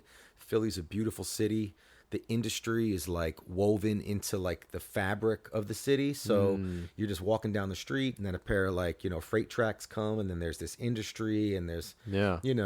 a lot of places to paint. It's where I painted some early freights, like at this spot, Queens Lane, beautiful flat boxcars, and just like, got to experience Philly. So, when my mom was taking me and my brother around in the car, we had family in Jersey, and she was Okay. always going, I was going with her, my aunt, and my grandma, and they were going shopping to all these different outlets. Sure. So they'd be dragging us further and further. And what was dope as a kid was like just looking at graffiti.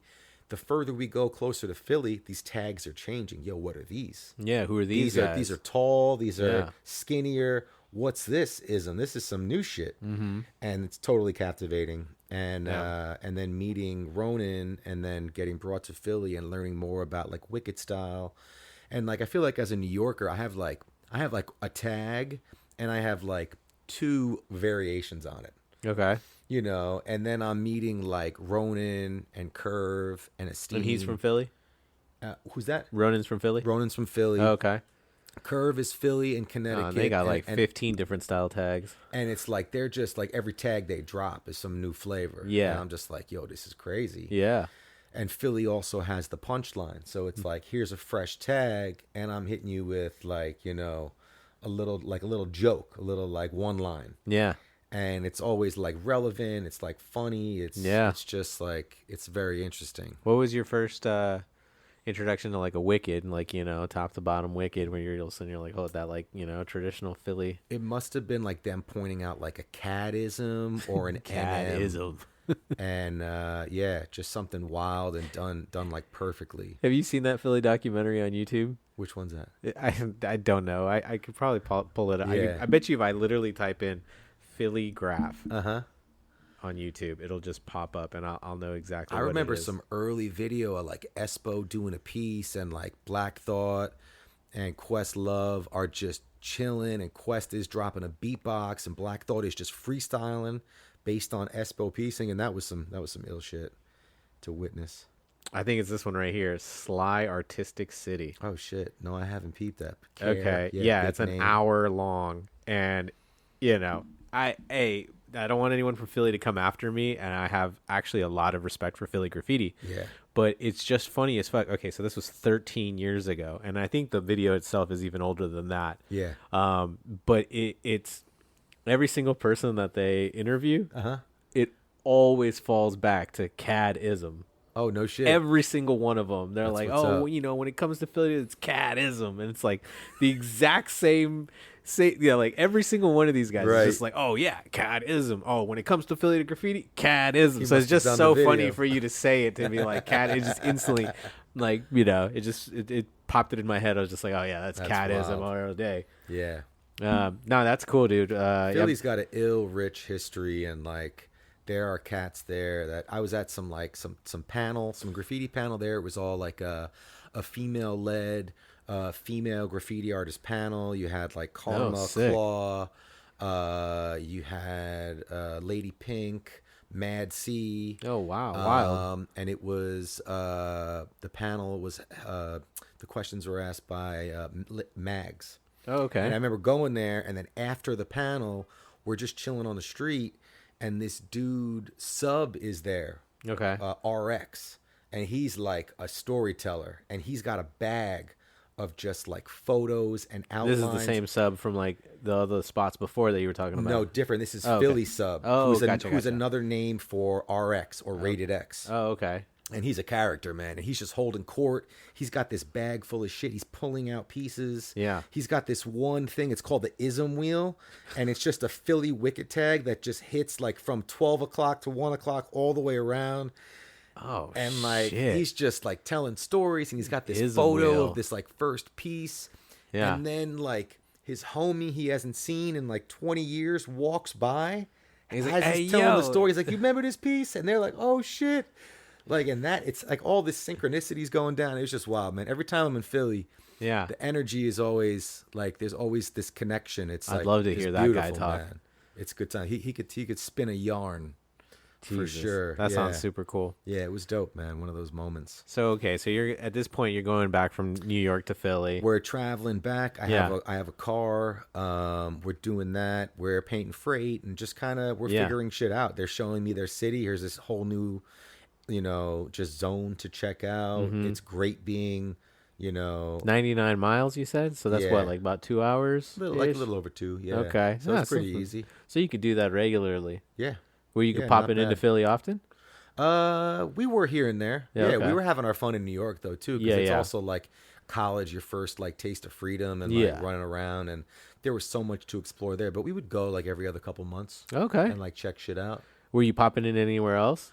It was really just to Philly, and then there was a network of walls up in Connecticut. Okay. Like up off Boston, there's a place called Fame City, Okay. and that was like a wall that you could just rock up to and paint. and it was a spot where I was meeting. Well, no one cared. You could just show up. And You pull. just show up, but like, get your flicks, because shit probably wouldn't last till like Right, the right. next weekend. But Yeah. if you went there like on a Friday or Saturday, paint all day and try and get flicks at night. Gotcha. But was meeting a lot of like New York writers there, Connecticut writers there, Okay. and then just trying my shit out, just trying to do characters. And trying Right, to do right. pieces Just getting better and better, practicing. and practicing. Okay. Yeah. Sick.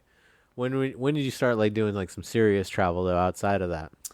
I think it was probably like senior year in college. My Okay. brother was studying abroad in Spain, in Oh. Barcelona. Oh shit. And I got to go with some friends, and I was the only writer. It was like my girl and her friends. Did your brother write? He did for a short period. Like Yeah. he had a stint of like, Because you were saying he was kind of racking with you a little bit. He goes by the name XS. EXES. Okay. Yeah, shout out XS. Okay. Sick. And a little fresh. Was he painting in Barcelona, or at that point he No, was kind of over he it? wasn't painting. He like drew a little bit. Yeah. I don't really have any like early memories of him like spray painting, but on this trip I was going out and like getting cans from the local shop and then trying to find places to paint. And Okay. then like linking up with like local writers In Barcelona? in Barcelona. That's Yeah, because sick. there was like a big like abandoned lot. What and, like, year? so this must have been like 99, 2000. Okay. What was Yeah. graffiti like in Barcelona? Because I mean, It was dope. There was this dude La Mano up, and it was Okay. basically a hand, Yeah, like, yeah. with a pointer finger, okay, and he was everywhere. It was this Yeah. dope cartoon style, sick. and yeah, I mean, my dad was from Spain, so as a young kid, Oh, okay. I was traveling to Spain to like visit family and Oh, like all right. go with him. So So you're I was Do you exposed speak Spanish? very like broken. When I was Okay. younger, I was fluent, and then my parents get divorced, and I kind of lose it. Gotcha. Through not using it. But seeing Spanish graffiti was always like that was a part of the like original inspiration too. Like their use of the fat cap, they're just different letter forms. Yeah, because Montana's 94 Yeah, was when they got started. So Yeah. like, were you going to Spain in between? Because you said you 99 2000 when you went to Barcelona now in college, but like prior to that, like 96, 95, were you going to Spain to yeah. visit family? I feel like maybe was the brand uniform, or was it still like Montana before 94? And 94 was when they split from Spanish to German. I'm not too sure. I But believe maybe that's the year they started. But I mean, I was using duplicolor paint. Yeah. And like whatever they had. Yeah, no, I believe it was 94, and then Okay. I think is when they started. Gotcha. And then I think when they reached out to Duplicolor to do the distribution, and then they did that whole shady thing behind, like Gotcha. that was like later on once they've Word. already grown. Okay. But I think by the time you were going in like 99, it still wasn't even that mainstream probably. Yeah. I can't imagine. I don't even remember going to any graph shops on those first few trips. It was Yeah. like going to like just like a hardware store. Sure, just grabbing what you can. And seeing what they had, yeah. Damn, that's cool. And then just like painting a piece and like meeting another writer. My brother took a photo of like Yeah. me and this cat we met there. But like the Spanish styles were also hella influential. They're doing these crazy characters. And, Right. Just the bombing there was wild. Yeah, just because I'm of sure. like the All the little environment. back alleys and stuff like And that. it's also like these like ancient buildings with these like textures of graffiti on it. It was wild. Yeah, no, It I'm just- sure. I'm curious what like the Ramblas were looking like back in the day. Ramblas like, was dope. Oh yeah, getting hella tapas and just yeah, yeah.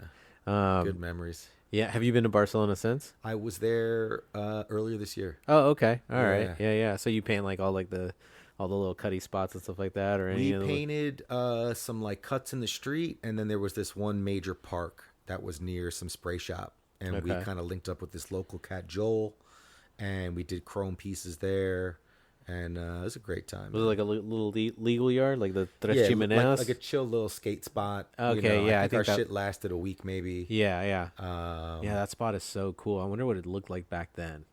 Right. Not nearly as crushed, obviously. But that's what's so dope. Like even now in this last trip to Spain, like there's still so much of that original texture there. Yeah.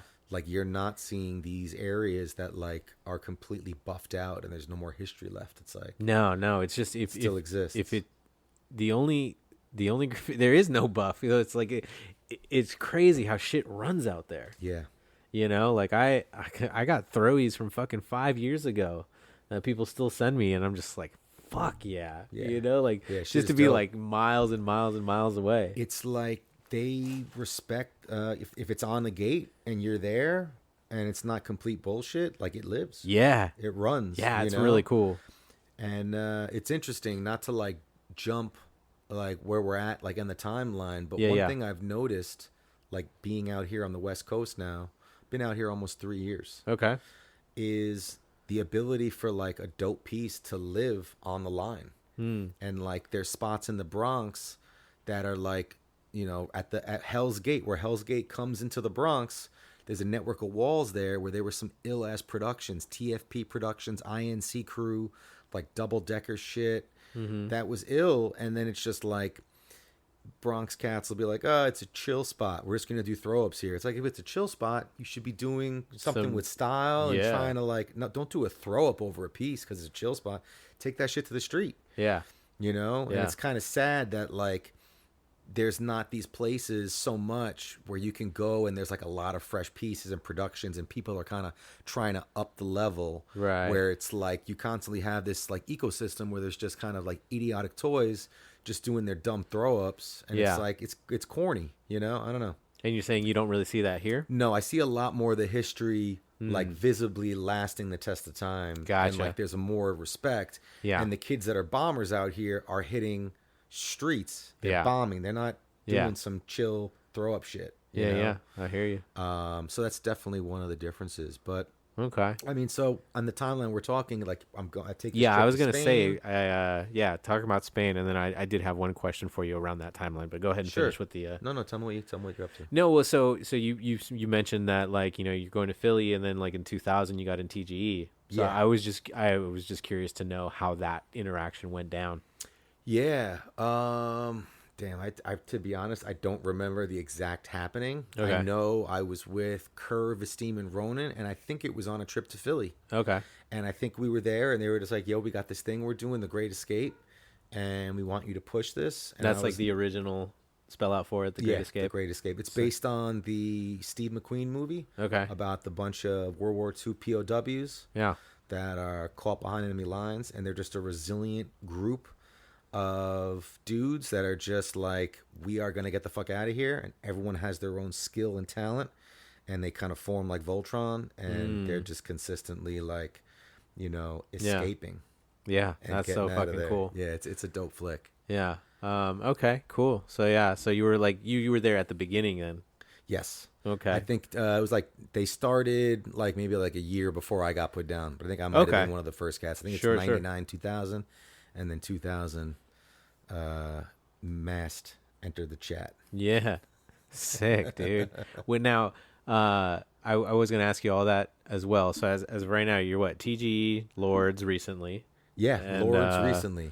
And what am I Am Okay I Am crew. Okay. That's right. Okay. Prior to those crews, were you pushing any like tiny crews or like started a crew with your friends? Yeah, and well, it didn't really me and Mitt started a crew back in the day, Styles Unlimited. And Styles that Unlimited, started in SU. 91. Okay. And that was like me and him and the cats behind Wallbounds. Okay. And that was like, yeah, that was our shit. So I'm like the only kind of surviving member of that. They've all kind of graduated to being fathers and professionals, and I'm still running around painting. And it's like, I throw that up as pure nostalgia. Yeah. You know? That's cool. And you ever send it to them? Like, hey, check it out. Throw up an well, SU. I throw it online. I know Tax6 is on Instagram. He checks it out from time to time. If he's painting, I think he might throw up an SU. Ah, sick. You know? Okay. But, yeah, it's just like, you know, I feel like something that I tap into now that keeps me going is just that kind of, I think about who I was when I started. And I'm like, look what I'm doing now. And it's like, wow, I'm in this place. This is crazy. Like, I'm doing this character, and it kind of fuels my like curiosity of like where I can take it. But by tapping into that youthful enthusiasm, it's like, it gets me hyped. Yeah. And I'm like, yo, younger me would be mega excited about this, you know? 100%, and it's not some like, I think I'm dope. I feel like, look how far I've come. Yeah. And like, I can do this. And it's just kind of a way to like feed that inner child, to kind of keep that level of still being a fan of like what we do. Yeah. And like, I mean, I think for sure, you know, don't grow up. Yeah. You know, I think mean, that's the thing, you right? need It to was like- still have that level of playfulness. Oh, for sure. And like looking at things with like open eyes, like infinite possibilities, and not getting stuck into this type of certain way of thinking. Like, you know, there's a phrase that I heard from some of these Australian guys I'm friends with. And the phrase goes, get busy or get bitter. And I think it succinctly sums up kind of like either you're actively out there doing your thing and you got blinders on because you're focused on what you're doing and you're not sitting back looking at what everyone else is doing and getting like, you know, your panties in a bunch and having these like salty opinions. It's like, yo, do your fucking thing and keep it moving. And like, you know, take a look at what's going around, but don't sweat it. You know, like we're all on this artistic journey and it's like, are we pushing ourselves? Are we stagnant? You know, but I think that's a very relevant thing of just like, you know, stay on your grind, focus on what you're doing. I think that's a great phrase. You know, you think people are biting your shit or whatever, it's time to fucking move on and do some other shit. You know, let them have that. Like, let's keep moving forward. Yeah, sick. Yeah. So you're in Barcelona and you're already TGE. Is that the only crew you're rocking when the time you're in Barcelona? Yeah, so TGE, SU, that's it. Okay. For sure. Okay. Yeah. Okay, sick. And then obviously coming back from Barcelona, I'm sure you brought some inspiration back to the East Coast. I think it was just the whole experience. And just like being in Spain and like going to McDonald's and having a beer. You know, I was fucking I was like 19, so Dude, I was like, so that's actually my one thing that I do everywhere I travel. I always go to McDonald's. yeah. Because I don't eat McDonald's here in the U.S., but like I love the variation of McDonald's in other countries. Yeah. I think it's the coolest shit in the world. Like having, you know, here in America we have like, say, what's the shit called? A McGriddle, right? Right. Oh, so, yeah. So it's like a McGriddle, right? But Right. then you get like your orange juice, you know, and a fucking and a hash brown. But it's like you're in Japan and you get a chicken, McTeriyaki chicken with peach juice and a croquette. You know, The unique That like shit is regional cool. McDonald's items. Love that I'm shit. always interested in seeing what's going on Yeah. too. Like what do they got going on? yeah. No, I remember when I was in Rome, Italy, and we had a bucket of chicken wings and calzones. Yeah. Chicken wings and calzones, crazy. Yeah. You're like, how's McDonald's flipping this? I remember going to a McDonald's in Tokyo Yeah. and just being like, okay, what's this Japanese shit we got here? Like, and they're Yeah. like, "Oh," I'm sure like the food was way better than like processed shit in America. Oh, for sure. Yeah. What's funny about McDonald's is there was one right next to the Wallbaums. Oh, okay. So like we would always go to McDonald's and like they had like the McDonald's ashtrays. Everything came in like styrofoam containers. They had the McBLT where like half of it was warm, half of it was cold. Yeah. Yeah. And like they were serving McDonald's coffee and like some lady like takes a sip and sues for like, you know, $1,000 because it burned her mouth or some shit. Yeah. Yeah. I remember that shit. Yeah. Regional McDonald's is definitely cool. I remember in Tokyo, I had Wendy's and they had seaweed salted fries. Crazy. It was so good. Amazing. Yeah. I was like, I fish can see powder. that being bomb. Yeah. Yeah, it was great. I love some It was good great. seaweed snacks. yeah. Oh, Yeah. for sure. I always have like Little the little wasabi style. little nori, you know, little rectangles of just straight crunchy seaweed. That's my shit. I literally have some on top of the fridge right now. Okay, so, you know, we're in the 2000s and stuff like that. You know, what's Yeah, we're painting in New York. We're doing keep talking. I'm just gonna get some water. Yeah, we're doing like track sides. You know, some of the homies are still in college. Like I graduate now. I'm just really kind of fucking around. I'm like traveling to Brooklyn now, and friends have, you know, apartments in the Bronx and in Brooklyn, and we're going to like Williamsburg now. And I really like. I think it's definitely a lull for me in my painting. I'm not getting out as frequently. Okay. You know, I'm partying harder on the weekends and just kind of in Well, this yeah, flux of like, what am I doing with my life? You're a young adult And- now, so yeah, you kind of want to fuck around. You got the totally. no And, collar like, on. I'm not taking my graft that serious. Okay. And, you know, and then I get like my first like real job and I end up like, I'm really into magazines. Okay. I like basically have this like limited portfolio of some like design work and I kind of lie my way into this magazine company in Westchester. Nice. And then I basically work for this guy for like 3.5 years. I'm designing the issue 1 month. The next month I'm converting everything to web pages. So I'm like working in Cork and Dreamweaver. And just like going in, I basically lied my way through the interview. The guy was desperate. I wonder if any of those programs are still in use. I know Quark absolutely is hella outdated. It's replaced by InDesign. Okay. And Dreamweaver, I don't know what the new Adobe substitute for that is. Yeah, I haven't heard Dreamweaver But in years. Dreamweaver, I was like copying source code on the web, pasting it into Dreamweaver, and then just fucking figuring out what things did. And just every night at work, I would go home. You're and just then, faking it to make it? And then test shit out and like teach myself through like trial and error. Yeah. And then the magazines that we were like copying or emulating, I ended up getting a job for them in 2006 in the city. And then now I'm finally got my first magazine gig in Manhattan. I'm working by Union Square. And then I move out of the house. I start living in Williamsburg, actually in Bushwick. And I'm just like, yo, here we are, you know. And then now it's like partying, bombing, but like not taking my graffiti as seriously as I should. Okay. Painting and doing stuff, being hungover. Sure. Like, you know, deadlines. You're like, I'll get to a fucking painting, right? Right. Yeah. Right. Okay. But then also like linking up with people and doing stuff. So it's like I'm not as frequently going out, but when I go, I'm trying to do like cool shit and I'm like, you know, figuring things out. And doing a little bit more like quality over quantity. Exactly. Gotcha. Yeah. Okay. And a lot of graph is existing like under bridges, like behind buildings, like bandos. That's like what you're frequenting? Yeah. Okay. And that's kind of consistent for like the next decade. Okay. In 2007, I end up painting with my homies Ewok and Jick up in Connecticut at this wall in Danbury, Connecticut. Yeah. And we're doing a whole throwback wall to the 90s. We got 90s cans. Like Jick and Ewok had an ill selection of like vintage American accents and Krylon. And we do a piece. I do this like, you know, throwback style. Yeah. And they get Core 2 on the phone when we're driving out of there. And I get thrown down with I Am OK Crew. Wow. So this definitely puts a fire under my ass. And it's like, yo. Time to start up you know, again. To be recognized by a crew that I looked up to so much coming up. And then to be like validated by them being like, yo, we want you down. Yeah. I'm like, yo, this is ill. And that really like puts it got you back into and like it gets me back into like, all right, what are we doing on the weekend? Yeah. You know, I need to like focus on shit. And then I'm still like partying and like painting, but what year do you think it was? When that was 07. 07. Okay. I Am OK. Yeah. And when did I Am OK start? I Am OK started in 89. Oh shit. Yeah. Okay, that's a bit.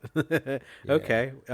What's like you know, like some of that history at least, you know, if you have just a little bit of that. I mean, a ton of work that I saw coming up, exploring all these locations. There was always someone from I Am OK there doing their thing, whether it was like, you know, Core 2, Yes 2, Demand, seeing their shit on the highways, encountering their simple styles or pieces on the Bronx Amtraks or 238th.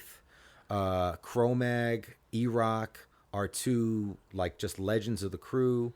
They both passed away way too early, but they left like a indelible mark on like the New York scene. They interacted with a lot of other writers. Chromag had these like eggs that he would paint of a C and a G throw up. Okay. Super fast, but like highly memorable, very effective. And E-Rock was just a wild man that was going around and just hanging off ledges before that was commonplace and just really putting himself out there as a bomber. And also they both were doing dope pieces and like flexing. Damn, and that's doing awesome. fresh shit. So the crew has a deep history coming from the Bronx. They had writers that were down in Connecticut and then all through Westchester and New York. Oh yeah, I mean, I definitely knew I Am OK has been around for like a really long time. Yeah, you know, and I'm big fan of the crew in general, but I didn't realize the history was that deep. Yeah, you know, I assumed like, you know, mid to like late 90s. I didn't realize it was 89. Yeah, and Core 2, there was like a continue. They were all into hardcore. Core 2 especially. Oh, I was gonna say I heard about that. He was like, doing a ton of flyers.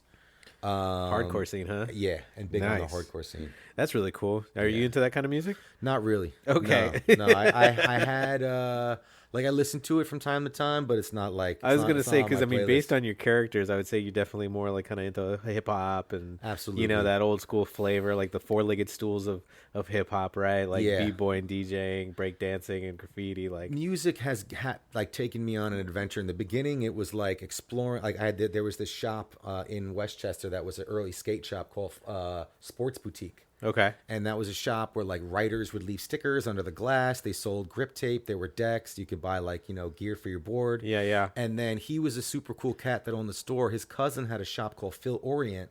Okay. And Phil Orient sold like patches and mugs and hella fucking like band t-shirts. Okay. So as a kid, I immediately gravitated towards Pusshead and all the Metallica shirts he was doing. So I was like skating. I had my like Alva Bill Danforth board with the skulls. Yeah. I had my Pusshead Metallica t-shirt, my jean jacket with like... So you were kind of into metal a little bit. Yes. Okay. And that was definitely like... Putting on like Metallica would just make me into a fucking maniac. And I'm bouncing off the walls. Yeah, and yeah. it was like, wow, this music really has an effect on me. Yeah. Like, I'm channeling myself through it. Okay. And then slowly it turns into like, you know, Guns N' Roses. And then like I'm turning on the radio. Yeah. And then Funk Flex, who's like a local DJ at Hot 97, he's got this Saturday night street jam. Yeah. And there he's playing like dope hip hop tracks. He's like mixing. And then I'm starting to get exposed to like house music. There's some like hip house with like the Jungle Brothers. Yeah. And those early like Saturday night when I was too young to go out, I would just sit home and like listen to the radio and record and draw and do that. But that was kind of the evolution. And I think it was from like metal, then the Beastie Boys, and it was like then I was like, yo, Beastie Boys are the shit. Yeah. And then getting to see them at the Garden in '95 was absolutely mental. That's pretty epic. Yeah, that was insane. That blew my fucking mind. Yeah, I can't imagine. How old were you in 95? 95, I was I think a sophomore in high school. Oh, okay. Yeah. All right. Yeah. I mean, watching any band in like high school when you're like super impressionable and you're kind of like a little bit of a young man, but still kidding, you know, mentally. Hell yeah. It's really impactful for sure. Right. We were smoking joints in the balcony. Yeah. I was going to say, so like 04 for me, I was like, I don't even know, 13, 14 years old and, you know, like a sophomore in high school as well. Yeah. And I saw Ozfest at the Shoreline. Oh, crazy. And like, that was crazy for me, you know, because it's similar, right? It's like that concept of like, you know, I'm not an adult, but I'm not a kid. Like, I'm kind of in between. I'm really like just absorbing everything. And so to see like, you know, Ozzy just passed away. Right. Rest in peace. Yeah. But like to see, that was the first time that they toured since their reunion tour in 97. Okay. So it was 97, then they kind of just all did their thing, and then in 04 they got together again for Ozfest. And so to see like Geezer Butler, Bill Ward, you know, and Tony Iommi, it was just like, holy fuck. Yeah. That was like huge for me. That's fucking dope. Actually was just at the Shoreline last week. I saw Creed. Crazy. yeah, terrible fucking show, dude. That's probably one of the worst shows I've ever been to in my life. Wild. You weren't there to troll them? You know, it's like a love-hate kind of thing. It's like you like them, but then you also hate them because it's that corny, you know, there's that lull, I would say, in the early 2000s of kind of like, what the fuck is going on? Shit's being really highly commercialized. Yeah. There's that like really hardcore blend of like new metal. You got, you know, Limp Bizkit, which is, it's funny because now Limp Bizkit is popular, but at the time, right, that shit was like, you're a fucking douche. You know, if you were like a fraternity frat boy with your collar popped up if you're into Limp Bizkit. Yeah. I almost went to Woodstock when they redid it. Oh, like 99? Yeah, I missed it. Oh, that would have been wild. My mom wouldn't let me go. My homie Myth went, but I didn't get to go. Yeah, so it was kind of weird, you know, like that era, right, of like Slipknot and Mudvayne and like all these like evil bands that are like being broadcasted on MTV, and then you got Creed, right? You know, so I mean, yeah, my friends convinced me like fucking 8 months ago. It was like $40 for the ticket. If you're with homies and it's a live show, it's always good. It's good to get out. Anything live, sport. I can't sit home and watch sports. I'm not a sports head at all. Yeah, but I used to work at Yankee Stadium. Oh, okay. And I would like Going to a game with and watch the friends and games drink a live beer, and yeah. fucking kick it. You know? Yeah. It was good times. Yeah, no, that's totally.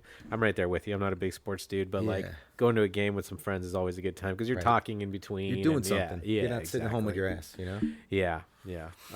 Okay, cool, dude. Fucking A. Beastie Boys at the Garden. Yeah, it was That's nuts. got to have been wild.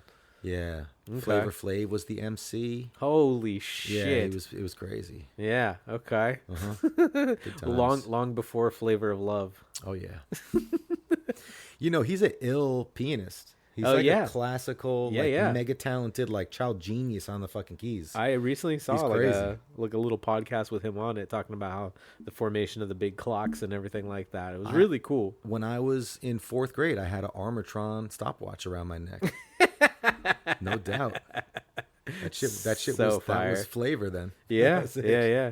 yeah. How many pairs of shell toe style Adidas did you have in your life? Not so many. I got caught up in like the Jinko era in Oh, college. okay, So I had yeah. like skunk Jinkos, and that's by the time college comes around, I'm going to like rave parties. And What's crazy is that shit's back. I know. I see it. It's and so I love it. I back love in it. style now. It's not only the fashion, but the graffiti styles that existed and Oh, the isms yeah. that were going around in like 2000, like .com. Yeah. And it's like those designs that like are almost pulled directly off rave flyers from the time, now influencing like graffiti styles and what kids are up to. And I love seeing I those love it. Janko I'm pieces, you fucking- know. There's like super funky, simple styles, you know. Yeah.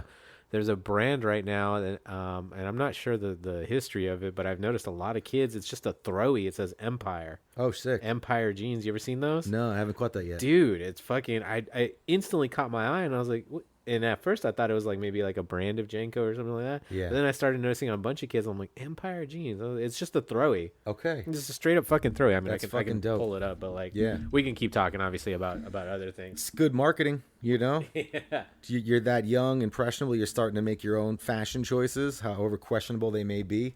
And you're like, oh, cool. There's this recognizable throw up as a logo. I remember Skids and like Yeah, you Cavaricis. see that? That's like such a Yeah, that's dope. it's a fucking toy ass throwy if you really Yeah. look at it. But it's simple and like, you know, It's great. A civilian could read that, Yeah. you know? Yeah, I've been seeing But the it's shit like, ton of 'em. it's graph. So it's like shit Yeah. right yeah. on the 5th pocket. Yep, I think it's super cool.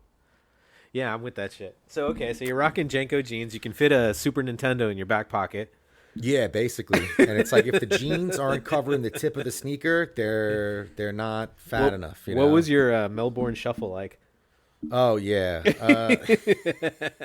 Hit you with an old school dance. You know? Now, we're going to some parties like So you're fucking hitting raves when like ecstasy was legal. yeah, it was everywhere. Yeah, going to fucking the tunnel and Oh going god. to Concrete Jungle at Coney Island High Yeah. and just having fun and getting out there. And, Yeah, yeah. You know, It's wild to think that at one time ecstasy was legal. before they could regulate it. Yeah. Right? Yeah. Fucking My crazy. it's so funny cuz you know, it's like me being Hispanic, like in the Hispanic world obviously drugs is like super. I mean, I think in any family Well, I think Spanish concept. culture in general is highly conservative and religious. so, for sure, yeah. 100%. Yeah. And so it's so funny, you know, like here in the Bay Area, growing up in like, you know, the fizz, like, you know, the hyphy era is Right. what we call it, right? Yeah, totally. You know, I mean, I was popping 4 fucking pills on a weekend, you know, and Crazy. just going wild, Hell you know, yeah. like I had the classic setup of always popping 2 pills and snorting 2 pills. So you'd snort 2, Oh so you my get high as God. fuck. Aggressive. And then the 2 pills will hit you like about an hour and a half later, you know, and you just be fucking, you know, the shit that you do when you're a kid, right? Flying Ryan. But it's like, you know, you talk about this shit, right? And then, you know, obviously now that I'm older and I don't do none of that shit, I've talked to my mom about it, and she's just like, I don't know how you could do that, mijo. And then it's like, man, like, you know, your sister used to sell them at the club. Like you know, Crazy. they used to have like fucking little booths at like Rockapulco in the Mission. And she would be the booth girl just giving you fucking, you know, little pills of That's ecstasy wild. legally. And it it's was just dope that you can talk to your mom about that and just be open. Yeah, I mean, you know, she kind of, my parents split too. Okay.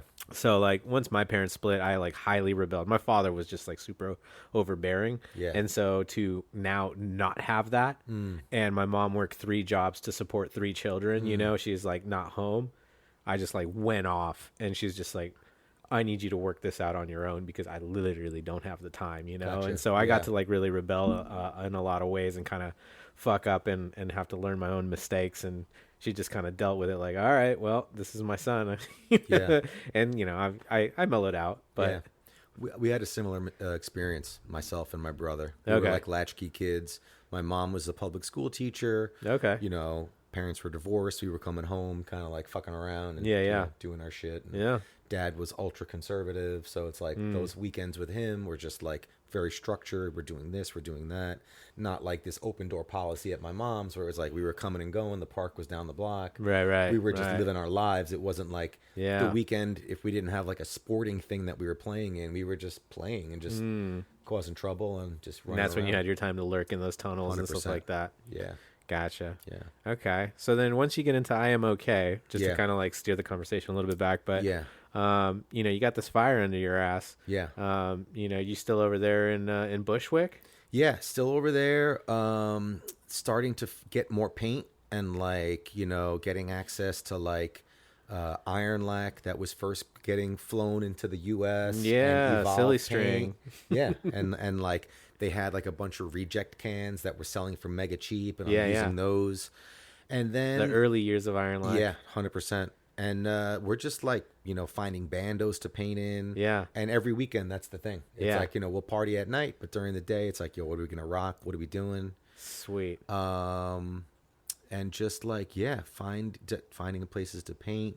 How and- white is all of your Iron Lac pieces from that time period? You know what it is? Like, I fuck with Iron Lac. They're Oh, I like- do too. They're, No, they're, they definitely got the formula wrong in the beginning. Yeah, yeah, But of they course. were writers that were creating this brand of paint. No, for that sure. was for like at the price point for the writers, and it was a lot of it was for like clean train action. So Yeah. it's like, you know, they're not dealing with like, you know, how does the paint handle in freezing the weather? pigment and all this You last know, years and later. how does the and- sun affect it if you're painting freight? Like a Yeah. lot of shit. Yeah. So I had pieces where like the red completely like disappeared. I had a piece at 238 that ran long enough that Yeah. the outline eventually just went poof. just looked hollow. Yeah, it was just like there's chrome, but no, you're like, what the hell's going on? Oh, here? yeah.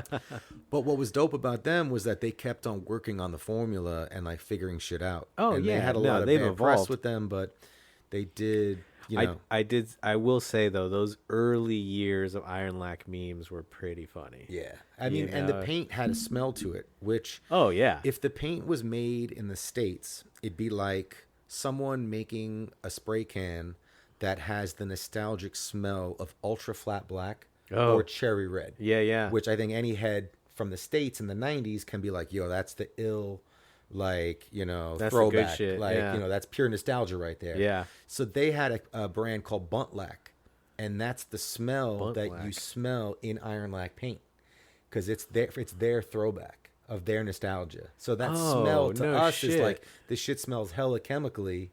Yeah. That was what they put in to like have that. So that was by design. That was by design. Holy fuck! I just assumed it was Chinese. Yeah. Yeah. You know, like to be honest with you, Right. 'Cause Well, being you know obviously right. an American that's and like then there's other stuff from China kind of leaking out here and there. Yeah. In the early Yeah. the early runs. But yeah. No, I fuck with Iron Lac now super heavy. Right. You know, the fact that they are in Hobby Lobby and Right. Michaels, you Right. know, I will say, you know, definitely, you know, when I can, obviously I try to rock 94 on a lot of stuff, Yeah, but no you doubt. know, sometimes, you know, at least for me being here on the peninsula, it's like I don't want to go to the East Bay to go buy paint, Right. you know, and Right. sometimes I don't want to fucking do a fat ass dump run online and have it Yeah. shipped and all Yeah. this stuff. So sometimes I'm just like, fuck it, I'm just gonna go get lac Right. over at Hobby Lobby, you Right. know, and you know, I heard that it's actually 2 different divisions, and I could be wrong, but this is what someone Okay. told me, that like Hobby Lobby Iron Lac is different from like graffiti Iron Lac. Interesting. It's like 2 different, like one's more commercial paint for like arts and crafts, And then there's obviously like you hit them up directly, and then you can get it from them. That's once again what someone like told me. COVID really fucked their shit up, and Oh, they really? stopped having distribution. And I think that one store had like a big container. To be honest, I really don't know the inner workings of what happened. Yeah. But I remember, at that time, I'm painting. We're doing walls. We're going to Miami. Sure. We're going there for like Art Basel. We're trying to do more like bigger production shit. Okay. I'm reaching out to Iron Lac for big mural projects. I'm like, yo, we got this wall we're working on. Can you flow us some paint? We start our relationship going back and forth. Yeah. My crewmate, homie Journey, he's sponsored by them. Yeah, yeah. They're out in Miami, Art Basel. And for an East Coaster from New York, like to have winter come. Yeah. And you're like, yo, it's December. It's brick outside. We can't paint. It's we mad have brick this massive outside. paint party happening in Miami, which is like Party City. Let's go. You're like, let's do this. Yeah, yeah. So like, from 2007 on, like every December, say summer, every December we're out there and we're like, it's the last time to wear shorts and t-shirt and paint. Yeah. And I'm reaching out to Iron Lac. They're flowing me paint. And then in 2015, they put me down with the Iron Lac team. Sick. And I'm like, this is insane. Yeah. Like, I feel like I'm sponsored now. They Yeah. flow me paint. And there's something that they did that I feel like no other paint company really did, which was like the level of support that they gave artists on the team. Like, they organized like tours. Oh, dude. And that was one of the first times Iron that I Lac came videos here on to YouTube SF. and all Yeah. that was like so fucking sick. Right. I loved seeing Iron Lac It was videos incredible. back in the day. I was like, is this real? I'm Yeah. like on tour to write graffiti, like with this spray paint company. I felt like I was like a sponsored skater. Yeah, yeah. And it was just like, it was wild. Then I'm like, yo, I'm taking this shit mega serious. I want to make them look good. I want to look good. Yeah. Like, let's do this right. Let's like really step it up and try and like. You said being a part of the team, you came to the Bay Area? Yes. So when we was your first did- time here? My first time here was actually when I was 16. Okay. And it was the first trip that I took with my mom without my brother. And we drove from San Francisco to Tijuana. Oh. And we drove all the way down the Pacific coast. Oh, So shit. I have flicks of Height Ashbury. Cycle had this sick piece that was like on some like Van Gogh shit. Yeah. Where it was all like just lines of paint. No hard it lines. It was like mega trippy. Yeah. It was like some Starry Night shit. It was nasty. And then Espo had a piece next to him. And then we drive to San Diego and I encounter this Persuade piece with Cantu. And there's a Damn. Mode 2 piece there. And I'd only seen Mode and like spray can art. And I'm like a big fan of his shit. Yeah. And it was like a dope exposure to like West Coast styles. Even though I'm seeing Espo and Cycle, who are East Coast cats, Yeah. I feel like SF has always had this like cross-pollination with New York between Oh, like for skating sure. and graffiti. For sure. But, seeing the Persuade piece in San Diego, Cantu from Germany, Mode 2 from like France and England, I'm just like, and they were burners. It was like, it was dope. It was very dope. And then, so that was the first time. And then I'm 16, so I'm still super impressionable and still kind of a sponge for graffiti and style. How was TJ? It was sick. My mom just wanted to get like some like bootleg purses or something. That's so fire. She's like the least adventurous when it comes to food. Yeah. So I think she might have was like, let's find Italian or something. I was like, what are you talking about? We're in Mexico. Let's get some fucking tacos and burritos. Yeah, nothing yeah. spicy. I grew up in a very like Polish household. Oh, okay. So like the most aggressive spice was dill. Only until I went to college where I was like, oh shit, buffalo wings. This shit is hella spicy. Wild. And I've like been acclimating since then. Like my dad would use maybe like he'd do a tortilla and like maybe have like some chorito in it or something. Okay. So Yeah, I was there's gonna a say we little bit of Spanish. spice. I mean, But but there wasn't a Spanish don't lot. really eat like hot food. No, not at all. He was like Spanish Spain. and it was Yeah. like, good at like cooking fish and baked chicken. Yeah. And, papas fritas, but very simple, very clean. Yeah. And not very spicy. Yeah, you go to Spain and it's like definitely a lot of seafood. Yeah. And it's just like salt and pepper. That's it. Right.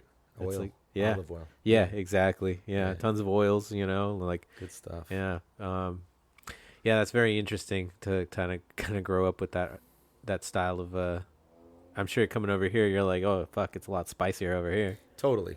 But it's just I know what I like. And Yeah, it's yeah. like, I'm not fucking around. I get Are you a little bit more adventurous than your parents?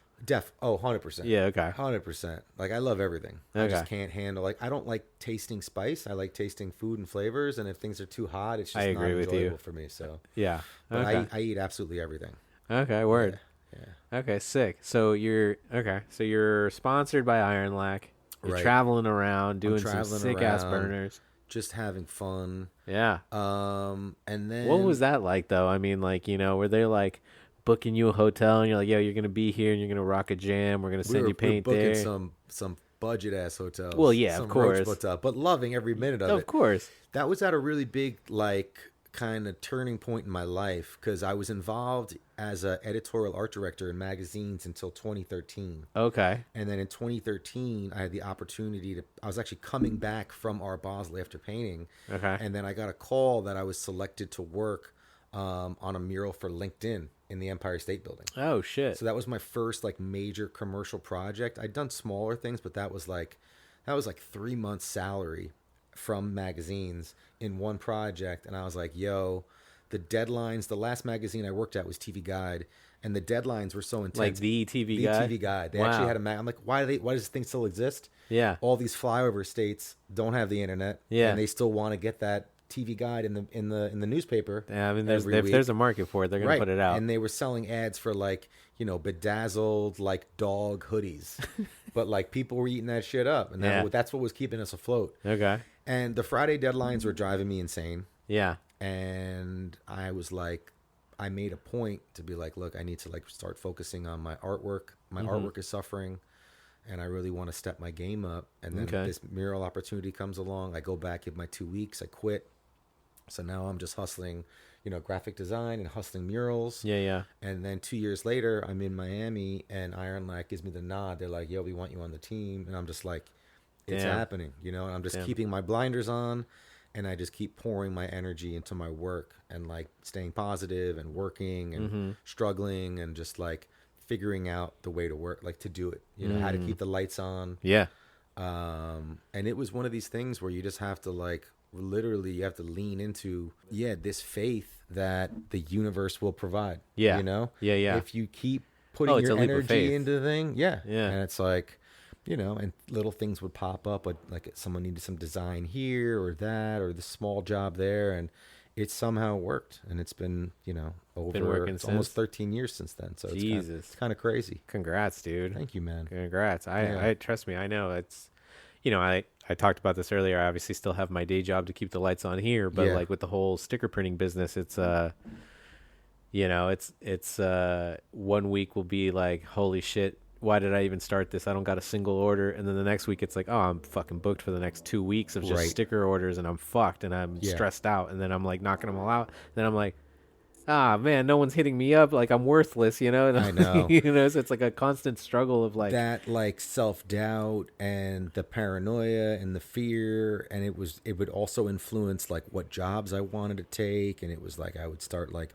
you undercut yourself. And then I'm on site doing this thing and I'm not getting paid what I'm worth. And it was this real struggle of like figuring out what I am worth. Yeah. And, of course. and learning what that is. And, and it was all through just the pain of feeling undervalued and taken advantage of and being like, all right, that's not going to happen again. Yeah. We're going to figure out some pricing structure to avoid that. And, a lot of things. Yeah. A lot of people don't realize there's this thing in business. And I noticed this at my old print shop. It's, you increase your price by 10% and you lose 10% customers, but the 10% increase is what covers that 10% loss. Right.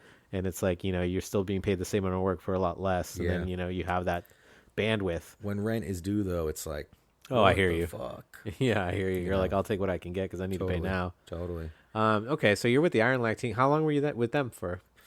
Since basically 2015 and kind of until like the pandemic. Okay. Just like, working with them and doing projects and that was your go-to spray paint, obviously. Yeah. Well, they were hooking it up and those tours that we went on were just incredible. Like we all had a great time. I got to see different parts of the world and you went all over the world, not just the nation? All over the US. Oh, okay. All over the US. Okay. I'm actually any like notable like burners that you're like, oh fuck, man, we had a good time here? Just wild freight missions. Yeah. With Maple, with Days, with some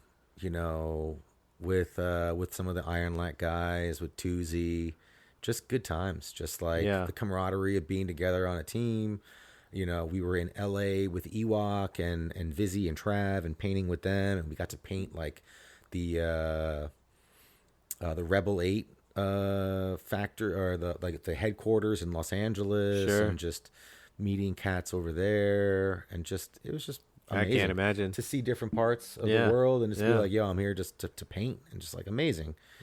And we ended up going to San Diego and linking up with Persway out there. First time I got to paint with him after seeing his work on that trip when I was 16. Yeah. And we got to paint together last Sunday. Oh, really? Okay. On Erie, Erie Street. He happened to be in town. Wayne was in town for Outside Lands. We got to link up, and we had a whole crew rocking on Erie. And someone sent me a picture of Wayne painting desert, and I was like, what the fuck? Hell yeah. Yeah, I was there. Oh, yeah. Dope. Oh, yeah. Well, there you go. Yeah, I saw that, and I was like, what the fuck? That's so cool. I got some great Wayne pieces. And then Persway, I remember, obviously, he's had a few murals in San Francisco that have been here for years. Yeah. But I remember the Tiger is one that comes to mind. Oh, yeah. That Tiger's been there forever, And it's crazy because that was a revolving mural for a while. And then he was the last one to do it. And it was just like, nah, no one's touched it since. Shit's classic. Yeah, yeah. No, and for sure. And just seeing like, I remember he did one with Sever. I got some old pictures way back in the day, just seeing, I was always really influenced by that. And I remember going to Tokyo and well, it's not actually in Tokyo. It's like an hour away, but I'm not going to say obviously the city because I don't want to give away too much, Nowadays, people, you say just a city and they'll like pinpoint a fucking, they'll go on Google Maps and figure it out. Okay. But about an hour and away from Tokyo, I remember going with Jesus Christ, why am I Zeker? Shout out Zeker from Tokyo. Great. I linked up with him on my first trip. Okay. You painted with Zeker? Yeah. Zeker's the homie, man. He's fucking cool. You went to that underpass spot? You already know which one I'm talking about, dude. That's his spot. It's incredible. I couldn't believe it. It's like that can't exist anywhere else except Tokyo. Oh my God. He had a tarp with his gear and supplies under the tarp, and it's just all on this trust level. Yeah. That was crazy. So this is the wild part. So when I went there the first year, I've been back to Japan a couple times. So the first year that I met up with him, we went to that spot, obviously, and he was like, "Oh, I got buff and everything already at the spot," and I was like, oh, "Okay, cool." And then there was a big sign on the wall that says, "We found all of your paint. We took all of it. Oh shit! If you want it, you can come to the police station to claim it." And he was like, "Okay, well that spot's gone." Right. I still have it. They laminated it and everything and like double stick taped it to like the piece. And then he was just like hella paranoid, and I was like, I mean, what's good, bro? Like, should we not paint? Because that's not, And he's like, no, it's good. And I'm like, all right, fuck it. And so like, and then I ended up painting next to the Persway piece, and I was just like, holy fuck, dude, I'm in Tokyo painting next to Persway's piece, and that was my first time seeing a totem piece. Oh yeah, Jesus had joints there. Fucking Christ! Was it the red joint, right? Yeah. Oh my God, he's a killer. He's TGE.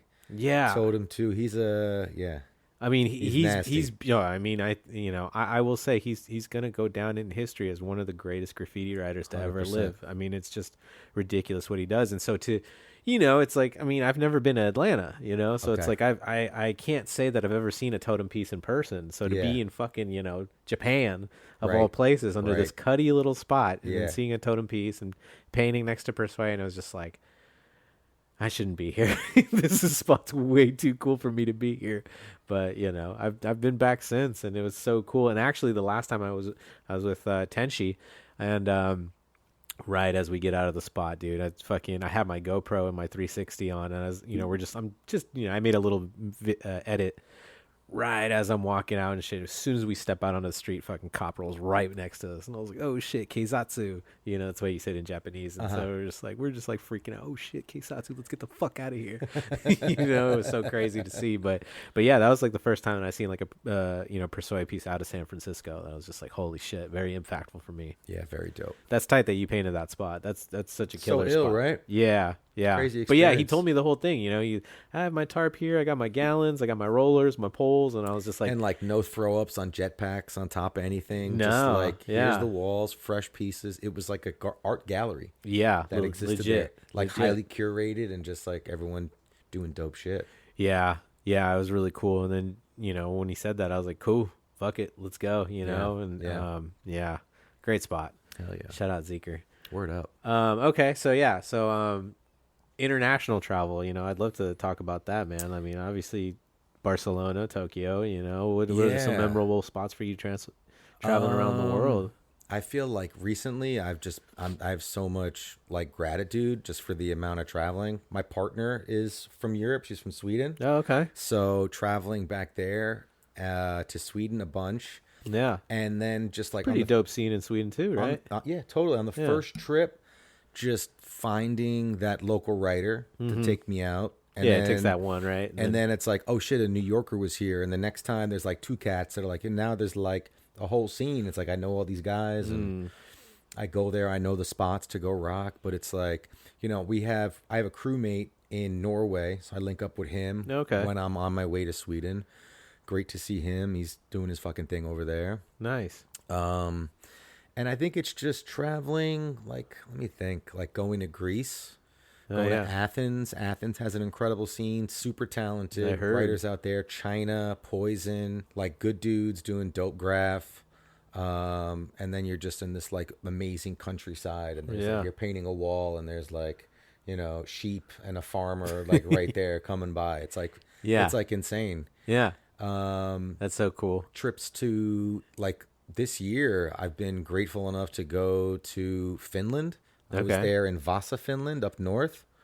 They have like a whole barn there. It's called Grafflandia, and this guy's curating it. It's like a big kind of like graffiti street art, like museum kind of situation where he's inviting all these artists to come in and kind of curate the interior, and then he does a meeting of styles where everyone just has pieces on the outside. Yeah. But everything inside is done like piecemeal. So like we're there. There's another artist from Italy, Coso, who's there, and then I'm there with Sess and Class, and we're doing our thing, and it's like brick. We got like long johns on. We're like, why are we here? It's fucking cold as shit. We couldn't pick the summertime to go there. Yeah. But shit was just kind of crazy. Like, feel like. But you already have some experience painting in the cold. Definitely. Yeah. Like I remember one of those first instances being in Sweden. I was there for the holiday, the Christmas holiday. Okay. And I'm painting with this dude, Hemp's out there, and it's like brick. And we got paint. My finger's not working. And I'm joking because my lady's like, oh, tonight we're going to go jump in the ocean after we do some sauna. And I'm like freezing my fucking tits off painting. And I'm like, wait, later this evening, I'm jumping in the ocean. And I'm like, this is fucking insane. Yeah, but if you're going to be in the sauna, you're going to like... Yeah, it helps. You're going to heat up a but little bit at that for moment, sure. when I'm like, my finger's not working, I'm Yeah, like, yeah. This is going to be crazy. Yeah, you're like, the concept of that is like, no, my finger's coming off. Yeah. Yeah, pretty wild, That's what's man. up, man. I mean... To rewind back, there was another awesome opportunity that happened. It was in 2019.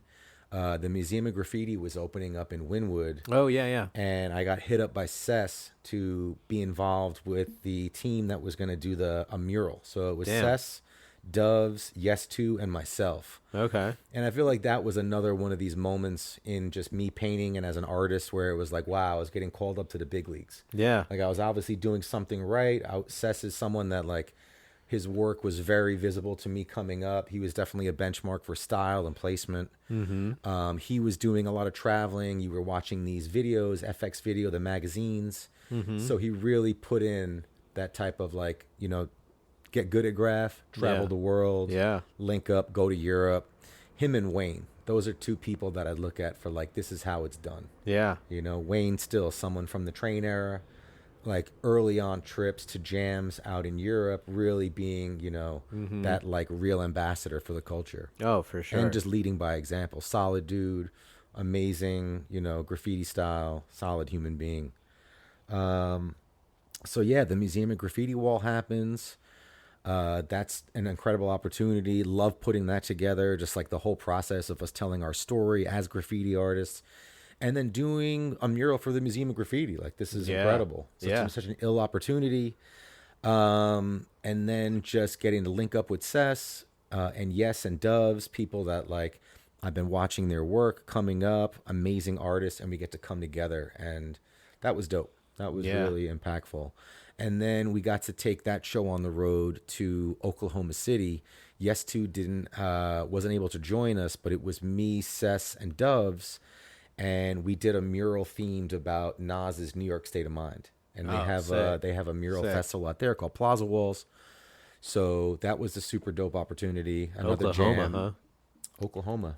Yeah. Crazy. I had no idea what to expect. I'm like, we're going to get out there. We're going to paint hella freight. It's going to be this. And it was just like, we're out there just like in the middle of nowhere. Like I think we went Hella bombing bumpkins. one night and just did like some throw ups and then like some cutty spots around the jam and just kind of left some pieces tucked behind buildings. But that was really it. Okay. And then... So then you said that was 2019? So that was 2019 for Museum of Graffiti, and then like early after the pandemic. I was going to say, what was the Plaza Wall. pandemic like for you?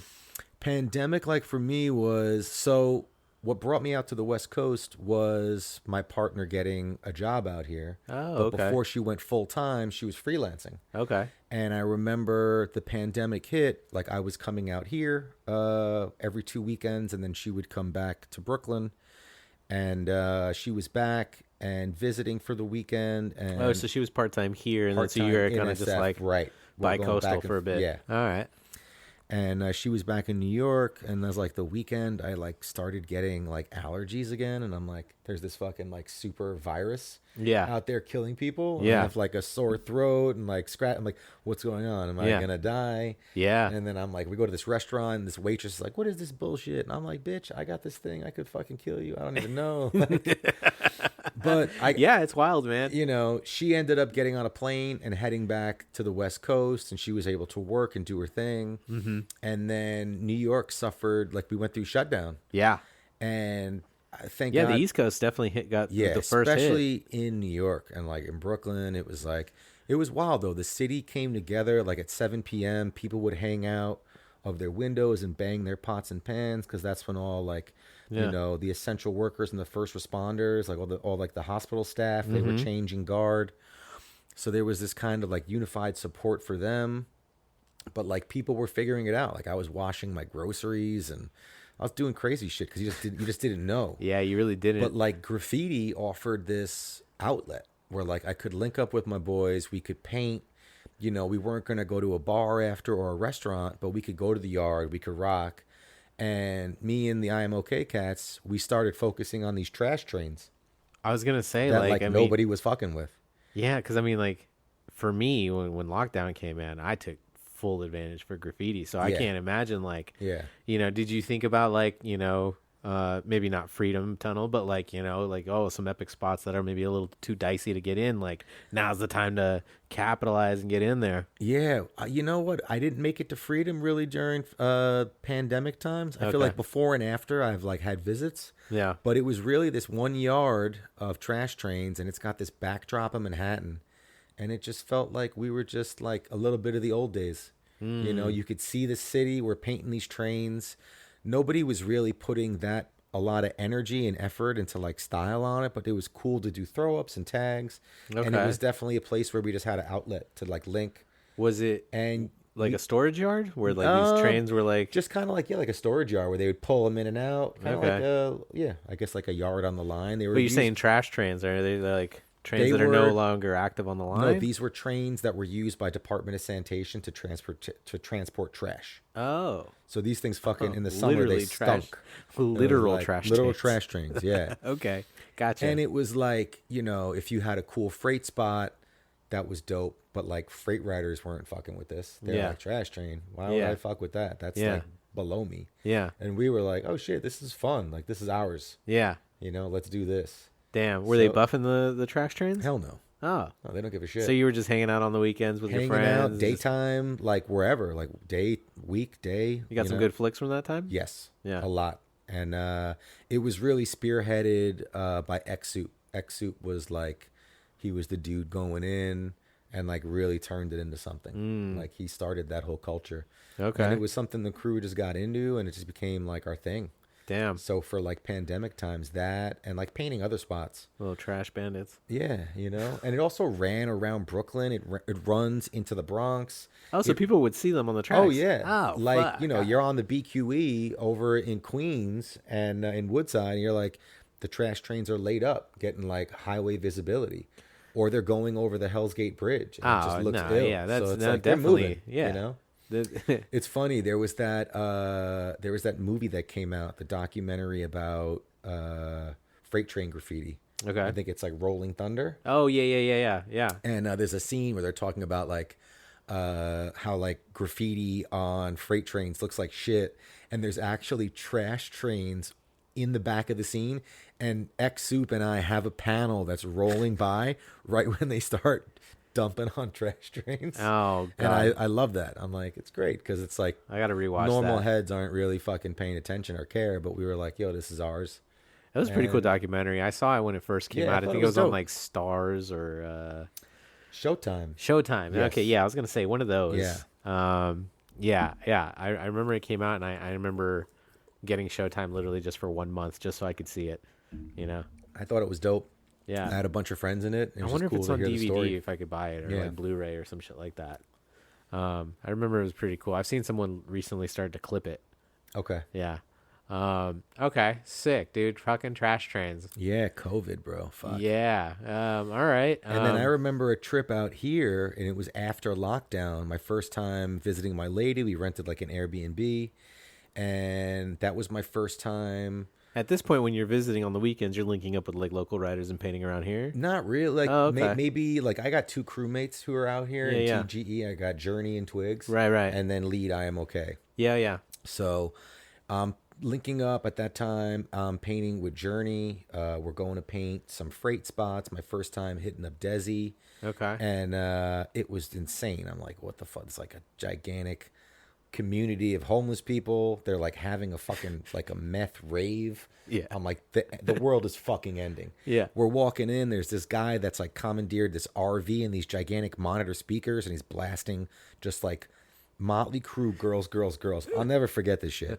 It was like a movie set for like some like apocalyptic thing. There's like 50-gallon drums on fire. All you see are like shadows of people moving around. There's dogs.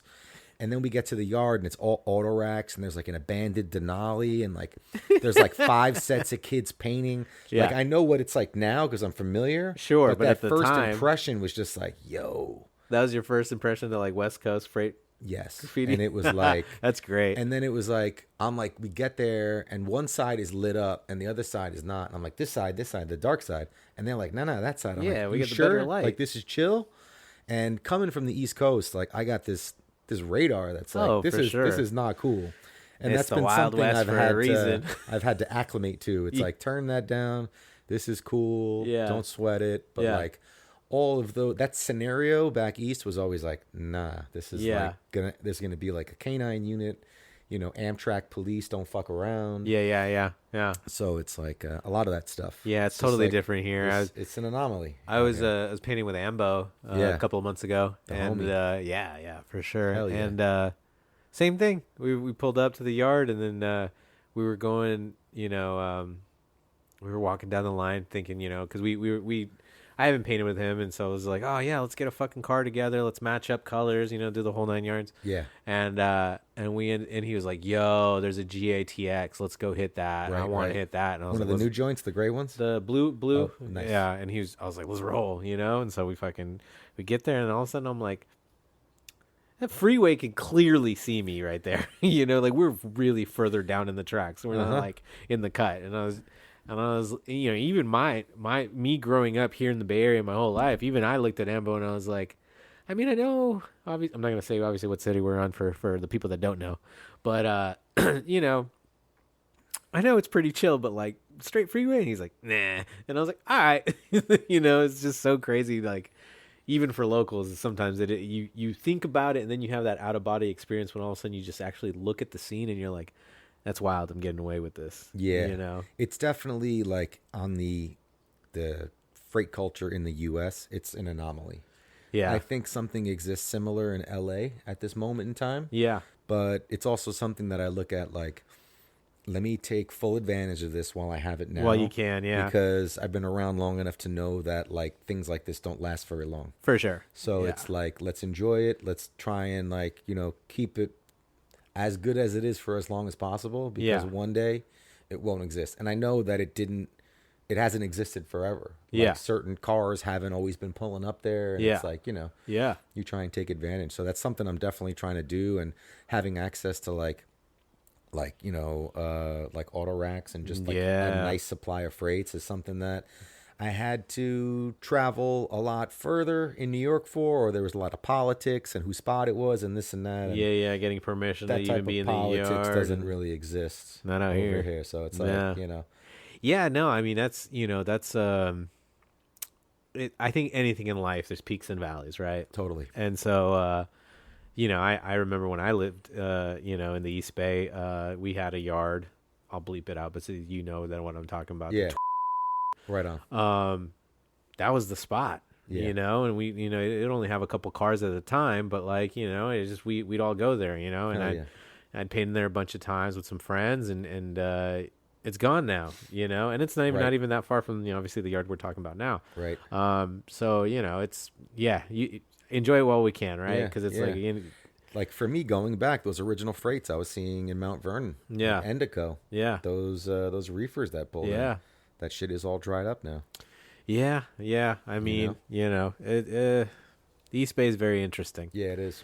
I feel a lot more comfortable painting in the East Bay than, for example, this side. Right. This side's obviously a little bit more throw the book at you. To be honest, I haven't done so much painting over here. Like I've painted. Nobody does. I painted Erie. I've painted. Yeah. I had the opportunity to do a large scale mural right on Folsom around by Erie. Yeah. Which was an awesome opportunity for me to come. I was going to say, dude, that I remember when I saw it, I was like, whoa, dude. Because that, it went from like nothing to all of a sudden this massive fucking 2-story mural. And I was just like, holy fuck. And then there's a dope history on that wall too, and it's cool. You can go to on Google Maps and do Street View. Oh yeah, and you can scroll through the years, so you can see like the first person that painted that wall was Horfé from France. Oh shit, okay. And then I think there was another artist, but I know Horfé was a part of it.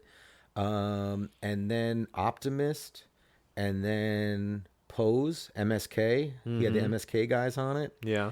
And then Journey had a massive mural that he did prior to COVID that ran all through COVID. And then the wall was buffed, and then I had the opportunity to present it to me. And it was like, I do large-scale commercial work for clients all the time, and it's like I'm constantly looking for opportunities to go and do my work on a large scale. Sure. Just because I'm just able to scale my work up. I have all those skills from working with clients, and it's just like, I want to see big graffiti pieces. I want to see graffiti artists kind of filling this void that street artists have kind of created. They've kind of occupied a lot of those more like, portrait style, like spaces that go up the wall. Yeah. And I feel like as a person with a foot like firmly planted in the graffiti culture, like I want to start taking my murals and like bring letter forms and characters and start telling larger stories that way. No, it's great, man. It's definitely a good spot, and like even more than anything, I love the amount of detail.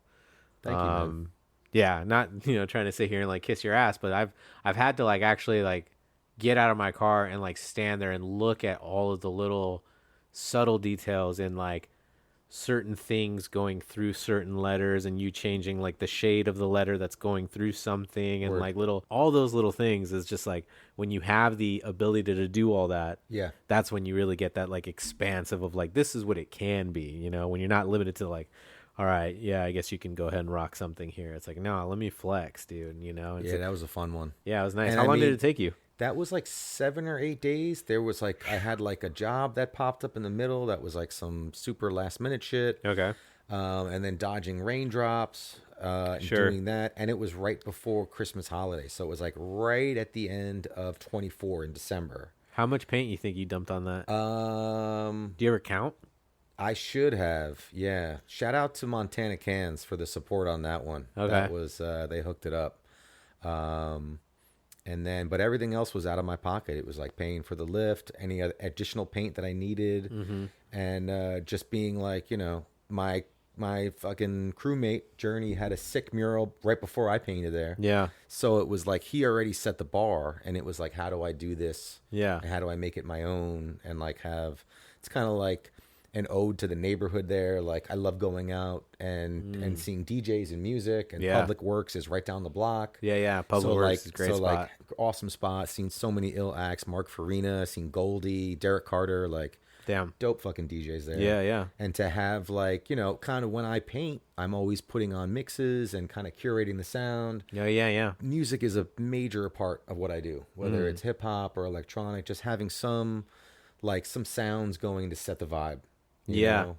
And definitely like putting on a mix that's like an hour, 2 hours. So it's like some consistent kind of like, I can definitely see that actually journey, as you talk about it, like seeing your characters always have motion, almost like if they're 100%. like in a dance. That's it. They're like That's stretching out in certain ways and bending, and that's a big thing on like my personal style. It's like I spoke earlier about like I was kind of emulating these emit pieces and like sub and gaze pieces with these like super technical fill-ins, but then my outlines weren't having that same energy, or it wasn't like it was going against it. It was like off and the pieces were stiff. Something I've been really focusing on is just like that energy of the letter and having my letters dancing and kind of like moving almost like it's a still frame. Like there's this dope Instagram account. It's called One Perfect Frame. And it's like they get that one frame in animation where the characters are the most stretched out for that 1 second in that animation sequence. Sick. And you see all this wild shit, and it's like that's where I want to be. I want to be on that, like the letters are fully like the M is like coming off the fucking top ring, and it's like doing a drop kick, and like the A is doing a sweep move, and then like the S and the T are like spinning or doing some dance move together. Like I feel like that's when the letters are the most. Said One Perfect Frame. One Perfect Frame. Okay, on word. IG. Word. I'll probably remember this when I'm re-editing. But it's like that type of energy is something that I really tried to like throw into my work. And it's like someone that does that really well. One of my crewmates, Esteem, he's really good at like having rhythm and fucking balance. And he's also nasty on the dance floor. So it's like, I feel like it all plays into itself. Like you're doing a long sweeping line. You got to take that step and like move to the left and then take the same energy and recoil and come to the right. So it's like if I'm outlining an arrow, I'm going to swoop to the left on the top part and then come back on the bottom part. So it's like my weight is going from my left foot to my right foot. Yeah. And if there's music on in the background, I'm in a dance. I'm like in that flow. You know, whether it's painting to music or you're sitting down and you're like drawing in books and you just have like something on and you're just moving the pen to the beat and just trying to find some rhythm in the line. It's like a sketching exercise that I do sometimes. Right? Okay. Just like try and get caught up in a rhythm there and let the letters kind of express that and Wild. do certain stuff. That's fucking sick, dude. That's a really interesting breakdown on your thought process. Yeah. Yeah. But which you can definitely see now that you're talking about it. It's like it all comes in my head of like, that's cool. Yeah, man. Okay, so I do want to get to some of these user submitted questions. Dope. Yeah. Six String says, "What's the wildest thing that you've seen while painting freights?" Damn, wildest thing I seen painting freights. Oh man. I mean, probably. I remember back in the Bronx, one of the first experiences was we're in this big yard by the Hell's Gate Bridge at 149, and I'm like pretty naive, don't really know the spot. It's a major yard, there's like bulls around, and just seeing a bunch of these like Corona cases that were like taken from the freight, and then not realizing like, man, they're robbing freight here for beer. Yeah. That this shit is probably hot, and then just having this Astro van pull up, and then just seeing like, you know, some guy come out the window. He's like 10 lines over yelling halt. And I'm there with my buddy, and my buddy just like jumps out of his shell toes because they weren't tied, and we like make a run for it and just peace out. And just like, you know, we're in like the South Bronx. We're like, what the fuck are we doing? This guy's like telling us to halt and get out of here. But just, shady shit, crazy homely shit. Yeah. I mean, to be honest, probably that experience of my first time and seeing that crazy meth fucking rave and like walking through that was like, Jesus Christ, this is some crazy ass shit. Yeah, West Coast is pretty lit. And then I think out here, after that, once I like moved out here like a year ago, going to get day flicks and seeing some crazy homeless dude walking around with a samurai sword. That's so And funny. I'm like hiding behind columns trying to work my way into the yard so I could snap flicks. That was definitely like a cat and mouse. Be patient. Yeah, But because you don't want to like piss this guy. Just I don't in want. case. I don't want to. I don't want to get icon. I don't want the guy to know I'm anywhere. Like I'm just trying to get in and do my thing. And like I've always tried to roll that way. Just like be a ninja. Get Yeah, in, get I hear out. you. know, I'm not trying to make friends with nobody. I'm trying to just paint and do my thing and be out. Yeah, I hear you. So, I mean, of course, I'll get back into the questions, but it does make me think. Obviously, you've been here 3 years. Yeah. East Coast, West Coast, definitely the two variations. Like how. What was like your maybe like your anticipation when you were coming into the West Coast of like, okay, I'm moving out there, I'm gonna try it out. Obviously, you've come on the weekends and kind of hanging out or whatever, but Right. you weren't really like. I wasn't really immersed yet. Yeah, exactly. think- It's like once you're like, it's one thing to dip your toe in, but it's another thing to like just take a plunge. One of my major anticipations, I think, was just like having access to culture, like I did back in New York, like Yeah. having access to music and just like going out and seeing shows and performances and Yeah. plays and comedy and everything. And it's like, and I'm getting all that here. Like there shouldn't have been any like apprehension about that at all. And then just, being in the East Bay and San Francisco, there's so much opportunity for mural work, I see, and also for painting. Yeah. And just discovering all these spots. So for me, it's been an incredible experience just to learn a city through the lens of graffiti. And everyone that I've met, like in this experience, has been like really awesome. Like just the scene out here is very open. People are friendly. There's a lot of talent. A lot of standout writers that are just doing dope shit, and I'm just trying to kind of fit into that and just be respectful and do my thing. Yeah. And just kind of learn the history and respect the history. And I mean, all I knew about painting, in the East Bay was basically Videograph 8, I think it is, when like Cycle and Carl Weston link up with Dream Dream and Fresh. Okay. And they rock some track sides in Oakland. And like I've been to those spots now, and it's The like, TDK yard. those are the early impressions I had of the scene out here. And now to see Dreams, see Dream 2 out there. Yeah. Keeping the name alive. It's Yeah. fucking sick. And he's back in New York Yeah. doing shit. And I was Oh. like, yo, this is wild. But I like, met him actually last week. Twist had a show okay. at Yerba Buena, and I gotta go check that out. oh, it's really good. Yeah. It's really fucking good. I saw his solo show that was like maybe 4 or 5 months ago. Okay. That he had, Yeah, where we yeah. had that big like salon style collage of like all his friends' work that was also there in the basement. Yeah. And I gotta check Yeah, I out missed this that new one out. I didn't see I think anything this is on called Instagram. Bay Area Then. This one, the one, yeah, yeah, yeah, yeah. yeah, I It's gotta called go peep Bay. that. Yeah, it's really good. Obviously, Margaret Kilgallen. Rest in peace, Matoki Slaughter. Yeah.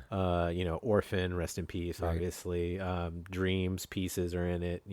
Rest in peace to him too. Like, Yeah. it really like reminiscent stuff is there, Dope. and just seeing all these things, it was really cool to be like, holy shit, and then finally meeting Twist, he's super cool. Talked to him for like just a little bit, Nice.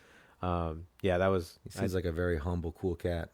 dude, he was super cool. He like randomly grabbed me and took a picture with me. Sick. And I was like, oh, cool. And like, but it wasn't like me asking for a picture. He's just like, he told someone, oh, take a picture of us. And I was just like, oh, what the fuck? You're going to keep a picture of me? That's cool.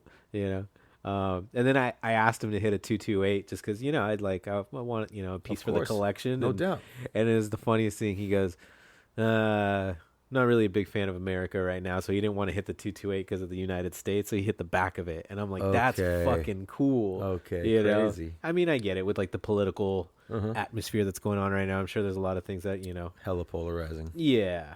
And I will get back to the user submitted questions, but real quick, because we were talking about your impression coming into the Bay Area from Yeah. the East Coast. Yeah. You mentioning, culture and this and that.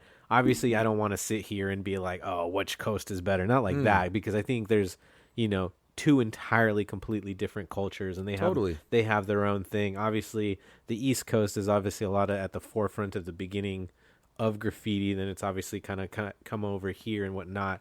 But between the two, how do I word this? I'm not trying to make this like a versus. Right, of But course. more so just like, you said that you come here. Do you think that New York is like lacking in a way when it comes to like graffiti culture? Is there maybe some stagnantness? The influx of writers that are going to New York to make a name for themselves makes the real estate there like it's at a higher, it's like harder to come by. There's so many people like, yo, go to New York, make like, and just bomb and go crazy. Yeah. And I don't see people stressing SF as heavy as that is. Okay. Okay. I feel like the scene here is more open and accepting. Maybe it's my experience. Maybe I'm older. Maybe I'm at a certain point in my career that I'm like, I've made a name for myself and I'm respected. But it seems like even the younger generation here, they treat everyone openly and everyone gets like, to do their thing. Like no one's getting hated on. I don't see too much like crazy beef or like I would definitely say shit getting crossed out. It does happen, but I think it's definitely it's very interesting, and obviously you come from, the earlier generations of graffiti, and like you said, you talked about like, the TMC, the first one with Vet and Boast. Yeah, you say that it was dissed, right? Because there was beef at the time. Yeah. I think definitely graffiti in itself in that early heyday. I mean, even for me when I got into graffiti in like 2003, I mean, it was a full contact sport, right? Every day of the week, for sure. I mean, I've seen tons and tons of people get their ass whooped for the most littlest, and we talk about side bust, right? I mean, you could be 4 feet away from someone's throwing, why the fuck you side bust me? Or you fucking jocking my spot, and that was an ass whooping just in itself. Yeah. Things can be a little crowded now and no one cares because you didn't really touch them. But I mean, you could be an inch away and it's not even a side bust no more, doing jetpack throw ups on top of exactly. pieces it's got the pass. Like, I don't know about that. Yeah. Aesthetics matter. Yeah. It's so funny because top rocking is definitely like frowned upon, but even myself, I've top rocked some killer pieces where I'm just like, I got to get it in some legendary tunnels where I know that's going to last for the next 40, 50 years. Graffiti now is insane. Like entry level graffiti is like, you got to rappel off a fucking building. Dude. And I'm like, I'm so happy that when I started, it was just so much more accessible and like tagging and it was like the basics, Now it's like you got to be hanging over or doing some crazy roller piece, and oh man, it's wild. And I mean, salute to all those cats that are going out there and doing it. It's amazing, but that's a steep learning curve. And it's like the people that are doing it well are experienced, and they've already like, established themselves as writers outside of the rappelling, and they're going out and they're flexing on that rope, and it's dope to see. I love it. Yeah, but it it's really like is. That's just not for me. It's not my thing. Like, I like my feet planted on the ground. Oh, I'm right there with you. I'll take a scissor lift or maybe a suspended stage, but it's like the rappelling thing. I don't know. Yeah, I hear you. There's I'm part of this crew called CF and Crack 40s. Shout out to the homies. But there's this kid they just put in Sicro, and he does the rappel stuff, and he's like, let's all do like a fucking rappel lineup, and I'm like, my fat ass is not going down a fucking rope, bro. That's cute, but hey, it's crazy. I'll cheer you on from the ground. Okay, so Venados 951, who does he look for inspiration for style and characters? I mean, I have some favorite illustrators. Like early on, I had an uncle Akira that put me onto Akira comics. So Katsuhiro Otomo. Yeah. Like his style of characters. I mean, first picking up a can of spray can art, Mode 2 on the cover, boom. Like his style, absolutely incredible. Sure. One of my favorite illustrators, Bill Sienkiewicz. He teamed up with Frank Miller for the Elektra graphic design series. Oh, okay. The graphic novel series. Fucking Bill Sienkiewicz is nasty. He's got this graphic novel, Voodoo Child, about Jimi Hendrix, and this other one called Stray Toasters, and he's just out there.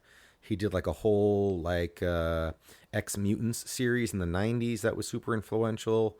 Rob McFarlane, concept artist Sid Mead. Okay. He did all this ill concept art that inspired the Daft Punk helmets that they rock. Okay. Which is like, they're one of my favorite like house duos out there. Like, sure. Amazing.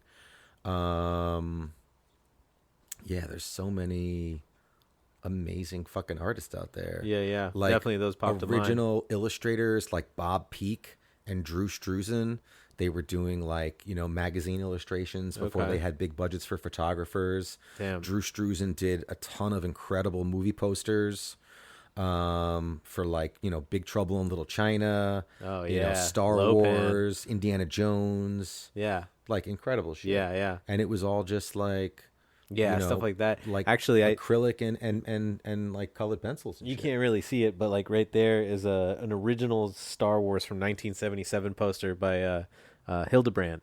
Hell yeah. You know, and I'm right there with you. I love that kind of style that, like, it's just color pencil and like very graphic. And Yes. it was before Mark Hamill and Carrie Fisher were even like hired on to be on the movie. So it was just a concept art, Wow. and that was the promotional. I gotta check that. I caught it on the way in. I didn't get to really. Oh, like, yeah, look yeah. at Feel it. free to look at it. Yeah. Yeah. And you know what's crazy is I found that on fucking OfferUp for $50. Amazing. It's worth like 500, but the guy was just like, "Yeah, I got in my childhood in '77. I went to the promotion, got the poster, I glued it to the back of a foam board, and I've just had it here, and I just don't care for it anymore." And I'm like, I'm not trying to hawk it. I'm trying to Right. keep it for. I Because wanna I'm have a this. huge Star Right, Wars fan. right. I'm a fucking nerd, and I brought it back, and I just tried a little corner, and it was 1977 fucking spray glue, so it came right off.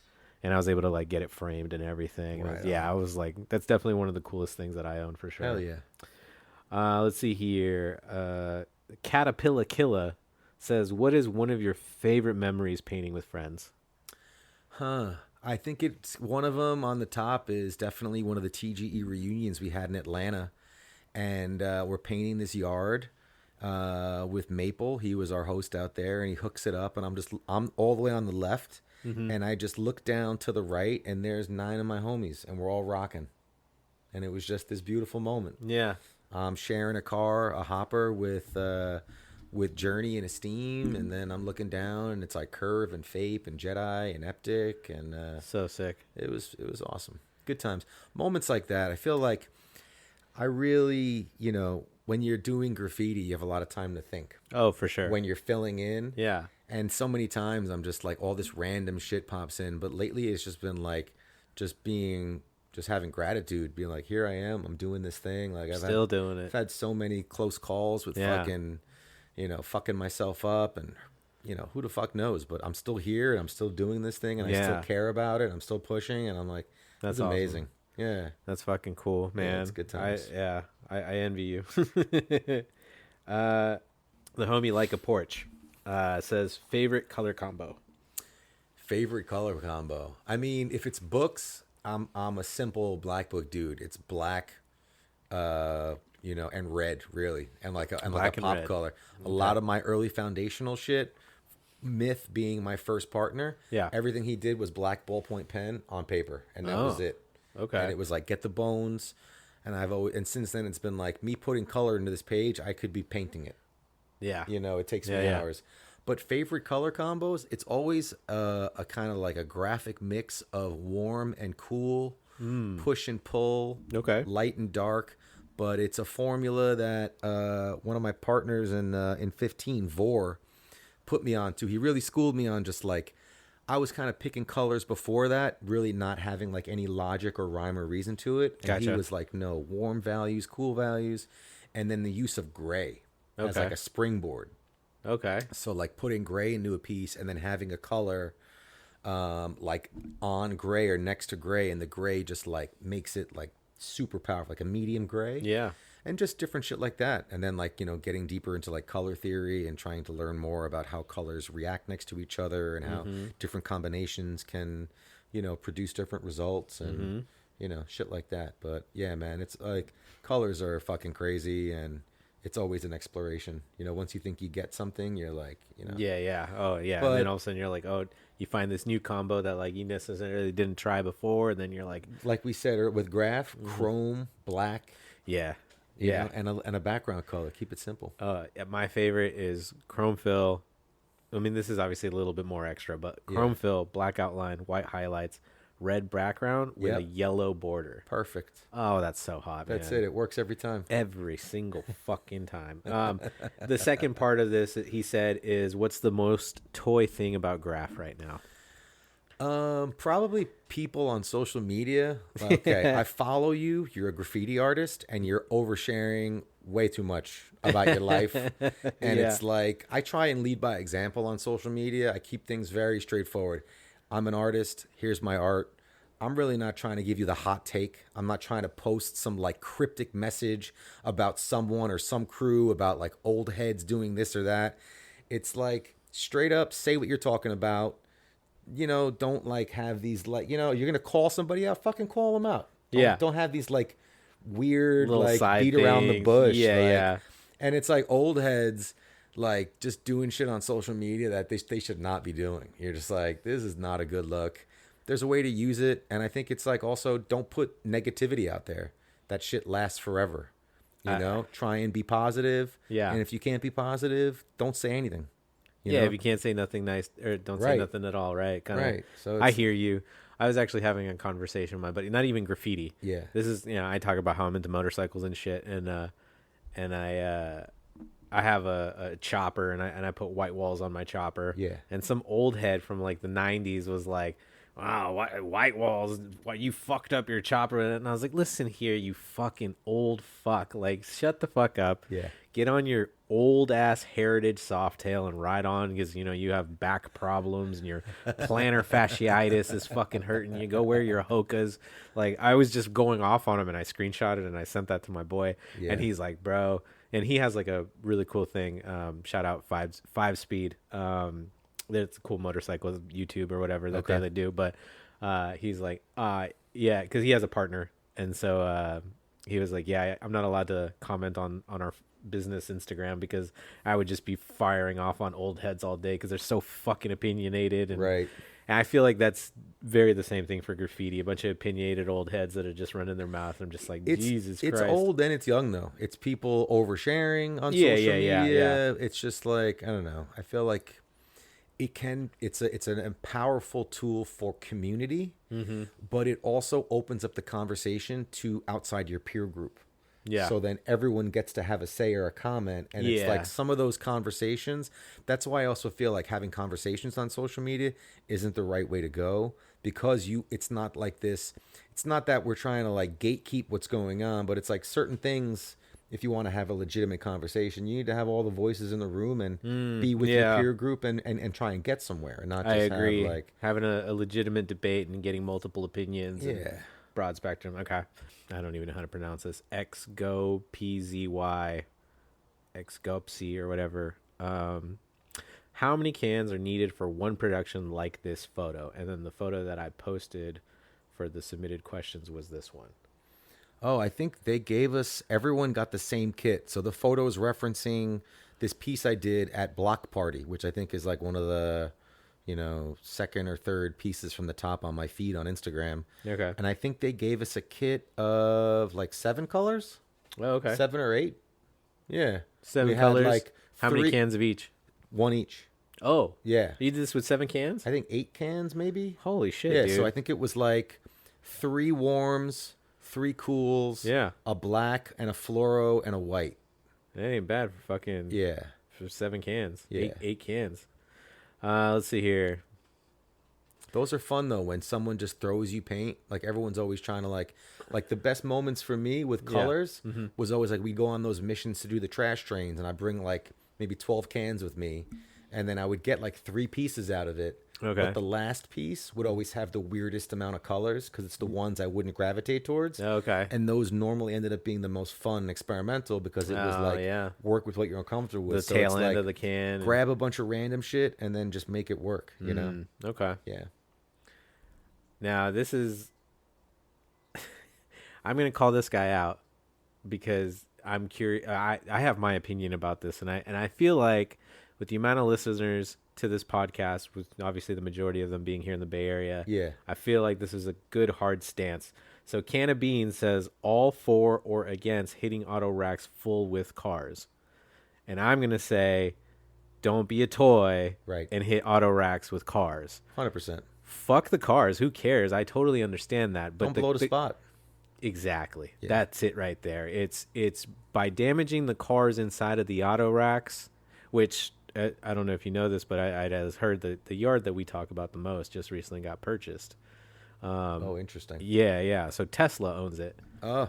And so I've seen them out there, yeah. Yeah, so if you're fucking smacking an auto rack full of Teslas in a Tesla yard, guess what you're doing? You're gonna dry up that spot Oh, pretty fucking Oh quick. yeah, And that's toy as fuck. that's absolutely correct. Now, I'm not saying can of beans is toy. Nope. I'm just saying to the listeners, if you go to a yard and you see an auto rack full of merchandise, go to another car. And dude, if you go to a yard and every single one of them has cars in it, don't paint that night. Right. I think it just falls in line with proper etiquette, and Yeah. it's like, don't paint anything that's loaded. Don't fuck that up. Yeah. You know, try, like, if you want your shit stamped, yeah, go over the numbers. But if you want to your shit to live, like, find a way to, like, navigate around that. Yeah. Try not to be visible if it's daytime. Yeah. You know, have some kind of, like, secrecy. Don't, oh, it's chill. That's not an excuse. Yeah. And people will start to see that things will not be chill very soon. Yeah. Clean up after yourself and just don't do bullshit.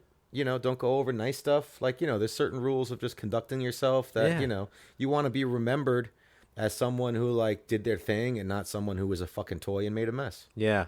Yeah. And, you know, and that's the thing. It's like, I get you want to get the spot. I understand that. Trust me. I mean, especially me who doesn't paint as much as he would like to anymore. You know, when I do want to go to a spot, I want to get it. But graffiti will always be there. Graffiti's not going anywhere. If you Yeah. don't paint that night, man, guess what? Tomorrow or the day after or even a week later down the line, you're going to paint. And so just Yeah. show respect, because you're not just ruining shit. You know, you ruin it for yourself if obviously the spot dries up, but you ruin it for so many people. There's so many dope writers that could do sick pieces there. Like, Right. it's a domino effect, right? You just start fucking things up and making it hard. And, you know, the people that hit auto racks with cars, they're the ones that get popped. Yeah. Kesem1 says, do you have an estimated amount of pieces that you've done? No, I've never kept track. I Yeah. have no idea. Okay. Boozin' Sarandon. Oh, shit. Worst borough in New York to get caught in. Worst borough, probably Queens, because they have just, like, crazy strict rules against vandalism. Oh, really? There was, like, someone who got into power there, like, in, like, the early 2000s, where it was, like, they basically were trying to chop your fucking hand off Jesus. if they caught you there. I think it was, was his name Valero or some shit? I don't know. He's a prick. But getting caught in Queens, they will throw the fucking book at you and then Jesus. another book, and just, like, it's not worth it. So Queens was never really on my radar. I was always, Gotcha. like, from the Bronx to Manhattan and then Brooklyn. Did some painting in Queens, but never really crazy. But Sure. just as far as repercussions. And then I guess, yeah, that's the spot you don't get caught at. Okay. Yeah. So I'll be honest, I'm not really that well versed as far as like boroughs in New York. I mean, obviously I'm aware of the boroughs. But so you said Queens, right? So Yeah. there's one New York mayor, Yes. but is there like little mini mayors or little sub dudes for like No, different there's boroughs? like a congressional dude or a delegate or okay. some local politician. Gotcha. Like the local DA or something like that. Gotcha. And then he gets Okay. elected and he has a stance like, we're going to be anti-graffiti in this campaign this year. Okay. And this is going to be my change. Okay. And all it's right. like all these politicians always want to attack graffiti because it's this like visual thing that they Sure. can like show we cleaned up, even though everything else is fucked up and the government's corrupt. And all it's this so shit. It's like, easy to blame graffiti for the crime happening, right? It's like right. the broken window theory. 100%. Yeah. Let's see here. Bunkism actually submitted a lot of questions. Let me see which one's the best one. Oh, actually, I like this one. Who are some of your favorite writers out there right now, and who brings the most funk? Out here. There's a lot like the style out here is dope, man. There's so many cool cats that I've got to like get to know and paint with. Kava is someone that comes to mind, and Nero, Crazy my homie styles. Ambo, Tiempo, Forby doing dope shit. Yeah. Like there's some fucking killers out here. Seriously. This cat Serum is doing really dope pieces. Yeah, this cat Theo doing dope work. There's definitely a fresh scene, and there's a lot of people putting in a lot of work. And I'm just, yeah, it's cool to be around and see, and it gives me inspiration. And but yeah, those are some current names. This cat Nesta, he's nasty, doing some dope stuff. I know he's an OG. I just saw a piece he rocked over on Erie. He's doing dope shit. So yeah, there's definitely like a thriving scene and a lot of dope fucking stylers kind of representing for the area. Yeah, for Yeah. sure. Don P NYC says, what was your inspiration for that 40-foot chalk piece on Wall Street, and who did you do that with? Oh shit, I did that with Don P. Oh, yeah. Yeah, that was an early job I had, moving on to being a full murals where I was tasked with doing an anthropomorphic street art mural, like Okay. with chalk. Okay. Where like you stand back, you know, those like chalk artists can like Oh, yeah, draw yeah. like a seal on like a beach ball, and you're like, what the fuck? And then you get close and it's like super stretched out. Right. From that one vantage point. Gotcha. So that was one of those like, I'm not saying no to any work. I'll figure this shit out. And we figured it out. It was How a did little- you do it? It was a little wonky. Luckily, the surface we were doing the mural on the ground was a grid. So it was like these like rock tiles. Okay. So I used that, and then I did like some math, and I put it into Photoshop, and like Okay, yeah, I was and going then to like say. stretched out a vector grid, and then put the image on top, and then brought it back To like normal. flat 2D. And you know, it kind of looked okay from the photo. It was Do you all have right. a picture of that? I could send it to you. Okay. Not on me, but no, yeah. the client was happy. I'd so love I was to like, see it. All right, it's a mission accomplished. J Nasty 808 says, what do you know about the 7-layer dip? 7-layer dip works. I got to see it on Okay. the last jam. He has this.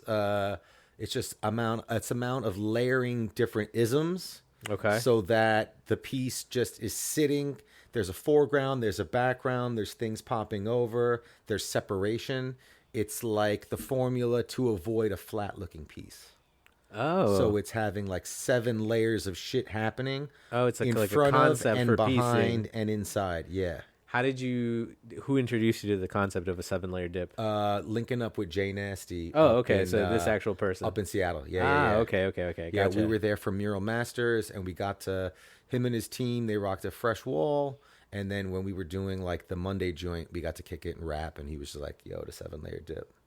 This is the formula." And I was like, "That's what's up." That's hot. I don't call mine a 7-layer dip. That's his specific thing. But Sure. that whole idea of like something from the background going on the foreground of the piece and vice versa, and just kind of something to separate the piece from the wall so it's not Okay. flat. Yeah. I absolutely love that whole entire concept. Yeah. So, because I have ADHD and I know I'm going to forget about this, I'm going to follow him right now because it's Yeah. probably some good stuff to look Worth at. a follow for sure. All right. Shout out Jay Nasty for that 7-layer dip. Yeah. Put me on, kid. Wait, okay, whatever. I'm gonna like as I edit this, I'm gonna re-listen to it. Oh, here we go. I can click on his profile. Ooh, okay. Oh, I know exactly who this is. Yeah. Okay, yeah, I've definitely seen his pieces. Fuck. Dope funk, legible letters, just like distilled, Yeah. always graphic, cool character. Okay. Yeah. And then, God, I always hate reading these things. Man and his symbols. I don't know if that's. Jesus. Oh, man and his symbols. Okay. Jesus. See, because sometimes it's like when you put it all together next to each other, you know, I'm like, Right. man and his symbols, letter influences and letter structure, and what would happen if mom knew.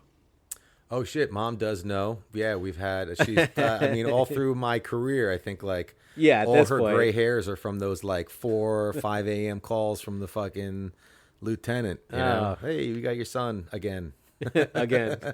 But she's super cool. There was a moment. It was like right after I quit my job, I got invited to this graffiti fucking competition in Tahiti, of all places. It was fucking Tahiti? paradise. And I managed to win first place in the graffiti competition, and it was on Mother's Day. Oh, and I shit. got to like call my mom, and it was like one of those moments where it like reframed what I was doing, and it like legitimized Damn. all those calls, and I like won a little money, and that's her whole thing. She's like, you're quitting your job? Are you making money? Are you getting paid for this? And Right, she sometimes I cares have about to your lie. well-being, yeah. Like the mural, and I said, did you get paid for that? I'm like, no, this is something that I love to do, and I Yeah, put yeah, it's myself that genuine into. passion. Yeah, The but mental health fucking... that definitely reframed it for her, and that Okay. was a good turning point. Are you getting paid to be an asshole? Right. And then last one, Hermosa Destruction, hotspots or yards? I think, what's the first word? Hermosa Destruction? Or it's Yeah, like just, beautiful one or the other? Beautiful destruction, but in Spanish. I think fucking mix of both, Yeah. Man can't live on bread alone. You got to have some Yeah. some diversity, Hitting the yard is great, but go out, do a highway, do a trackside. Yeah. Go chill, find a chill spot, spend time, do a piece in nature or on a creek or something. Mm-hmm. Go out, catch tags, kind of try and do everything.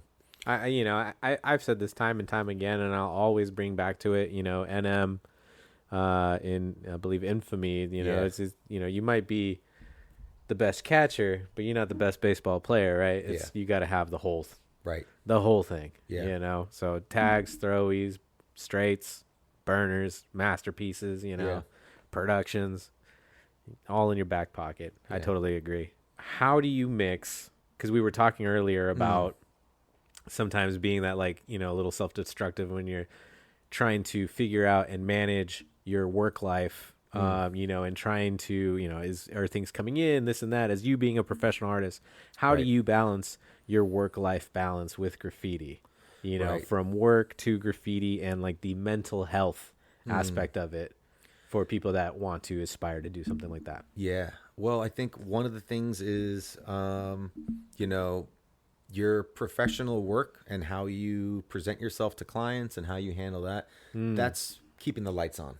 Okay. So you don't want to sacrifice, showing up, being punctual, having your shit together, saying and standing by your word, and just conducting yourself in a professional capacity when you're working with clients. I know a lot of artists can have difficulty with that about, oh, I'm an artist, this is that. But I've always found that having a satisfied client just leads to them, recommending you to others, hiring you back again. And that consists of maybe not going painting the night before you have a job. Maybe the night before a gig, you chill, you just prepare. You don't risk having any type of entanglements with the law or anything that's going to prevent you from being there and kind of handling your business. I find having the freelance life, you're always kind of having your mind on work. It's sometimes you might have a project, but there's a laundry list of shit you got to do. Right. There's promo, there's updating your website, there's social media, there's a lot of shit. So it's know when you have time to do things.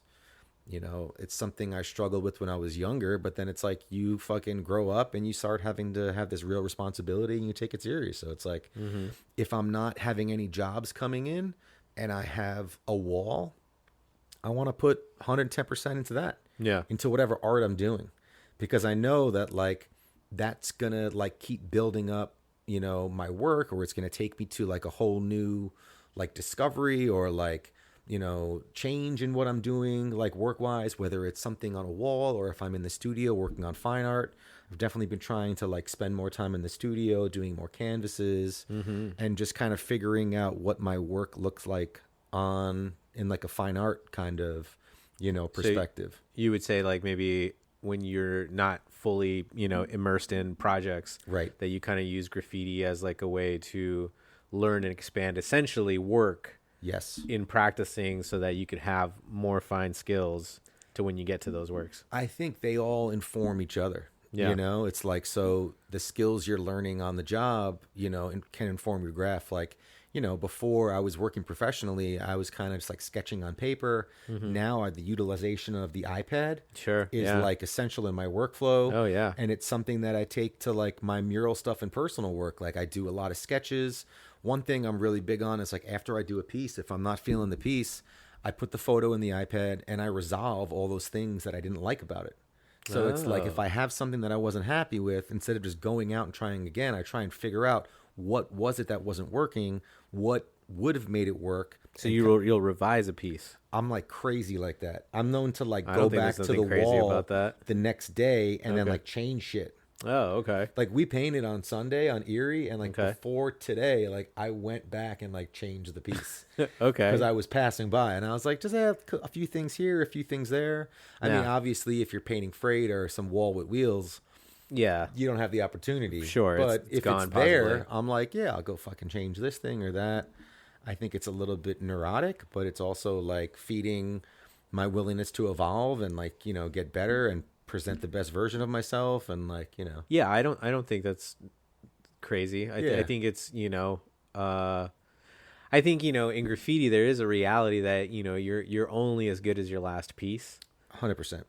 And so, it's a representation of you. And Right. and I think if you really hold yourself to a high standard, you got to go 110 every Yeah. time. So I hear you on that, It's tough though. It's like the whole like you're good as your last piece. That can really put some like fire into your seat. Oh. For the next one, you're like, I didn't feel so good about that. The piece was cool, but the character was kind of weak.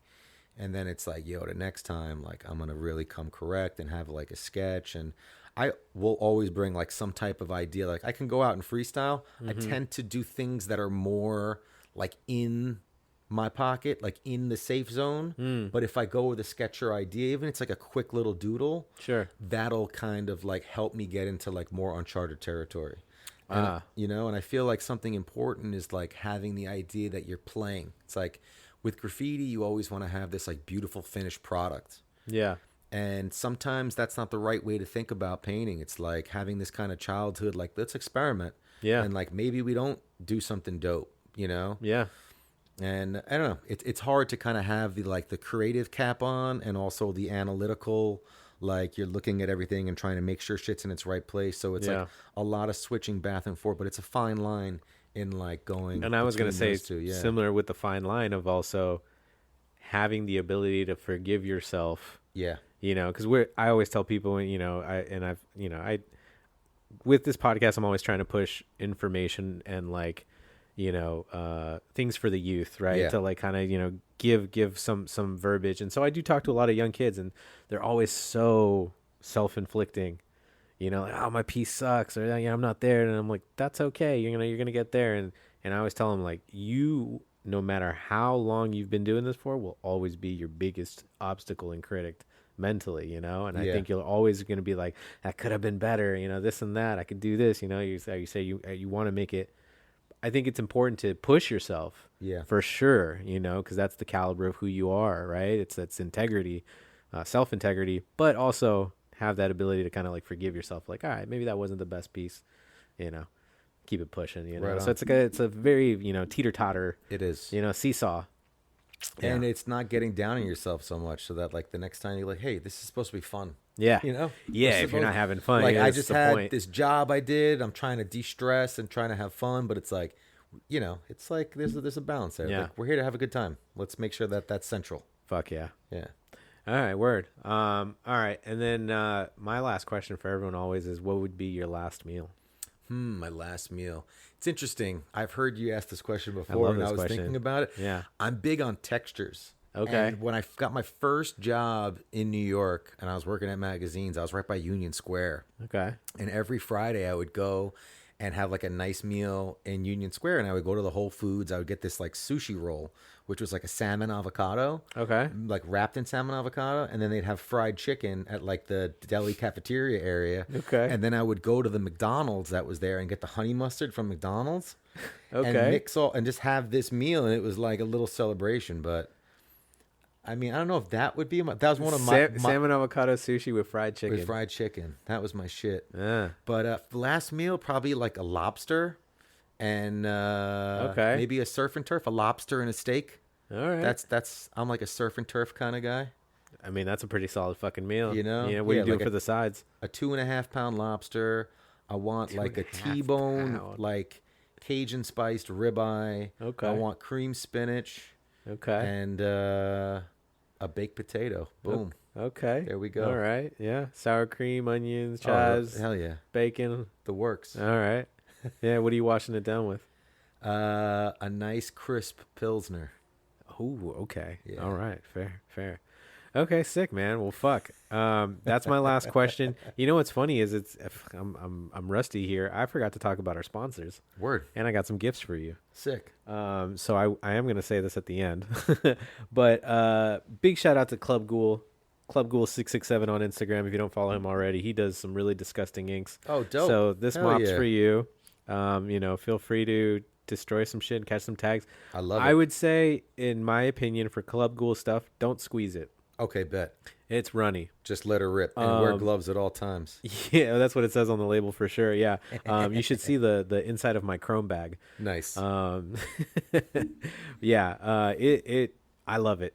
I honestly, I've been working with this kid for a while now. You know, yeah. he gives me mops to give to the podcast invitees, and sometimes he'll give me a few for myself, and This I'll go is the super secret Club Ghoul formula.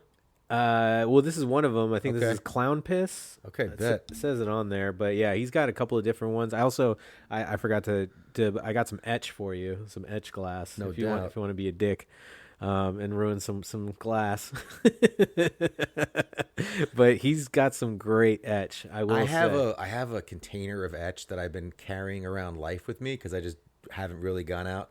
Early on, I got it, and Yeah. I got chemical burns because I kept it in my pocket, and I was Jesus. just drunk and an idiot. Yeah, yeah. You got And to keep it in a I sandwich fucked up. bag. I fucked up. So you still have that batch of etch? I still have it. It's Ah. insane. It's in like a shoe polish fucking container. It's like a fine wine, bro. It's probably is. super Probably corrosive now. Ill vintage. It's from like fucking 2001 or something like that. And you just been carrying this with you? Everywhere I go, it's just in like a shoebox with like. I have a collection of stickers and shit.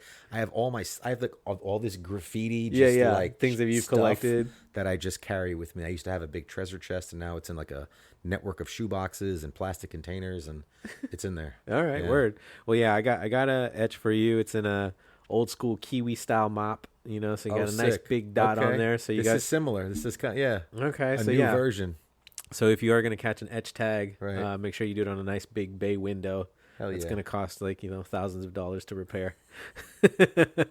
Destruction, terror. Yeah, exactly. So shout out Club Ghoul 667 on Instagram. Go Yeah. follow him. Buy a bunch of his shit. Good dude. Second sponsor, me. Hell yeah. So leftcoastsigns.com for all your sticker printing needs. This is like just some eggshell blanks. Oh hell yeah. And then this is obviously that I asked you to. Oh, good looks, so that's man. eggshell. Appreciate you. I tried to round off some of the corners and stuff like It looks that. Just fantastic. 'cause, when you peel eggshell, the reality is it can rip. So just Right. be a little careful when Nah, you these are dope, man. throw Much those up, catch appreciated. some tags, Hell yeah. have some fun. Yeah, leftcoastsigns.com for all your sticker printing needs. I got vinyl, holographic vinyl, and of course, everyone's favorite eggshell. And I do custom cut shapes in all colors at no extra charge. So holler at your boy if you need some stickers. And then lastly, not recently, I've had it for a while, but now I'm really pushing it, is laser cutting. So I got a laser cutter and I'm cutting wood and I'm Right doing on. all kinds of stuff. So I made you a little... Oh, sick. I made you a little Dude, this is wood cut. nasty. Yeah, so Young squirt. I'm a very big Getting his fan of strut your on. of your Hell yeah. stuff. So I saw that on your Instagram, and I was just like, yo, and I'll post a picture for people to see what I'm talking about. But I was No like, doubt. I was obviously I had to make some bubbles to kind of just give it a little bit more form. And No, then, I feel it, man. and then obviously I made it like hooked on the back so that you can obviously Well, one thing I was thinking about doing was when this episode gets released, making a post on Instagram, and Mm-hmm. I can put photos of what I talk about, so that when I promote the I was going to ask you the podcast, exact same thing. I'm going to do that. I'm Yeah. like that. There needs to be some kind of visual component. That early Truman Creations wall. Yeah. A lot of the stuff I talk about. Sure. And just to give people like some visual kind of. Yeah. I've been talking about having some sort of blog so that people could like visually see what we're talking about. Sometimes it's hard to coordinate with people that are on there. You'll be like, Yeah. oh, I don't know where those pictures are, or Right. life gets in the way. But Yeah. I was gonna ask you definitely if you could send me just some pictures of what we talked about and all like that. I'd like to make a post, obviously, for the promotion of everything. But yeah, these are some gifts for you, on behalf of literally me and Club Ghoul. Thank you so much, man. This is dope. Yeah, Hell yeah. thanks for coming on to the podcast, sharing your story, and like the history of like obviously your voyage from Yeah. obviously New York down here to Yeah. in the Bay Area, and really excited to keep seeing what you're putting out. And if you got some free time, let's paint. I'd love to Right paint on, with man. you. Thank you so much for having me on. Yeah. And much respect to you and what you're doing. I think this is a dope podcast, and just Thank you. talking to fresh people and getting just awesome stories and just some real knowledge about, the Bay and the history here and the stylers that exist. And Yeah. thanks for having me on. Shout out to TGE crew, I Am Okay, Lords, and all the homies that just, offer me unlimited support and inspiration. Much respect. Fuck yeah. Well, thank you guys so much for listening, and I'll catch you guys on the next episode. Peace. Peace. What is this rush thing? What is the rush that you get from it? The ultimate rush, nothing can beat it, no drugs, no nothing. Are you the kind of person who goes up on those signs on the freeway? Yeah, more than anyone.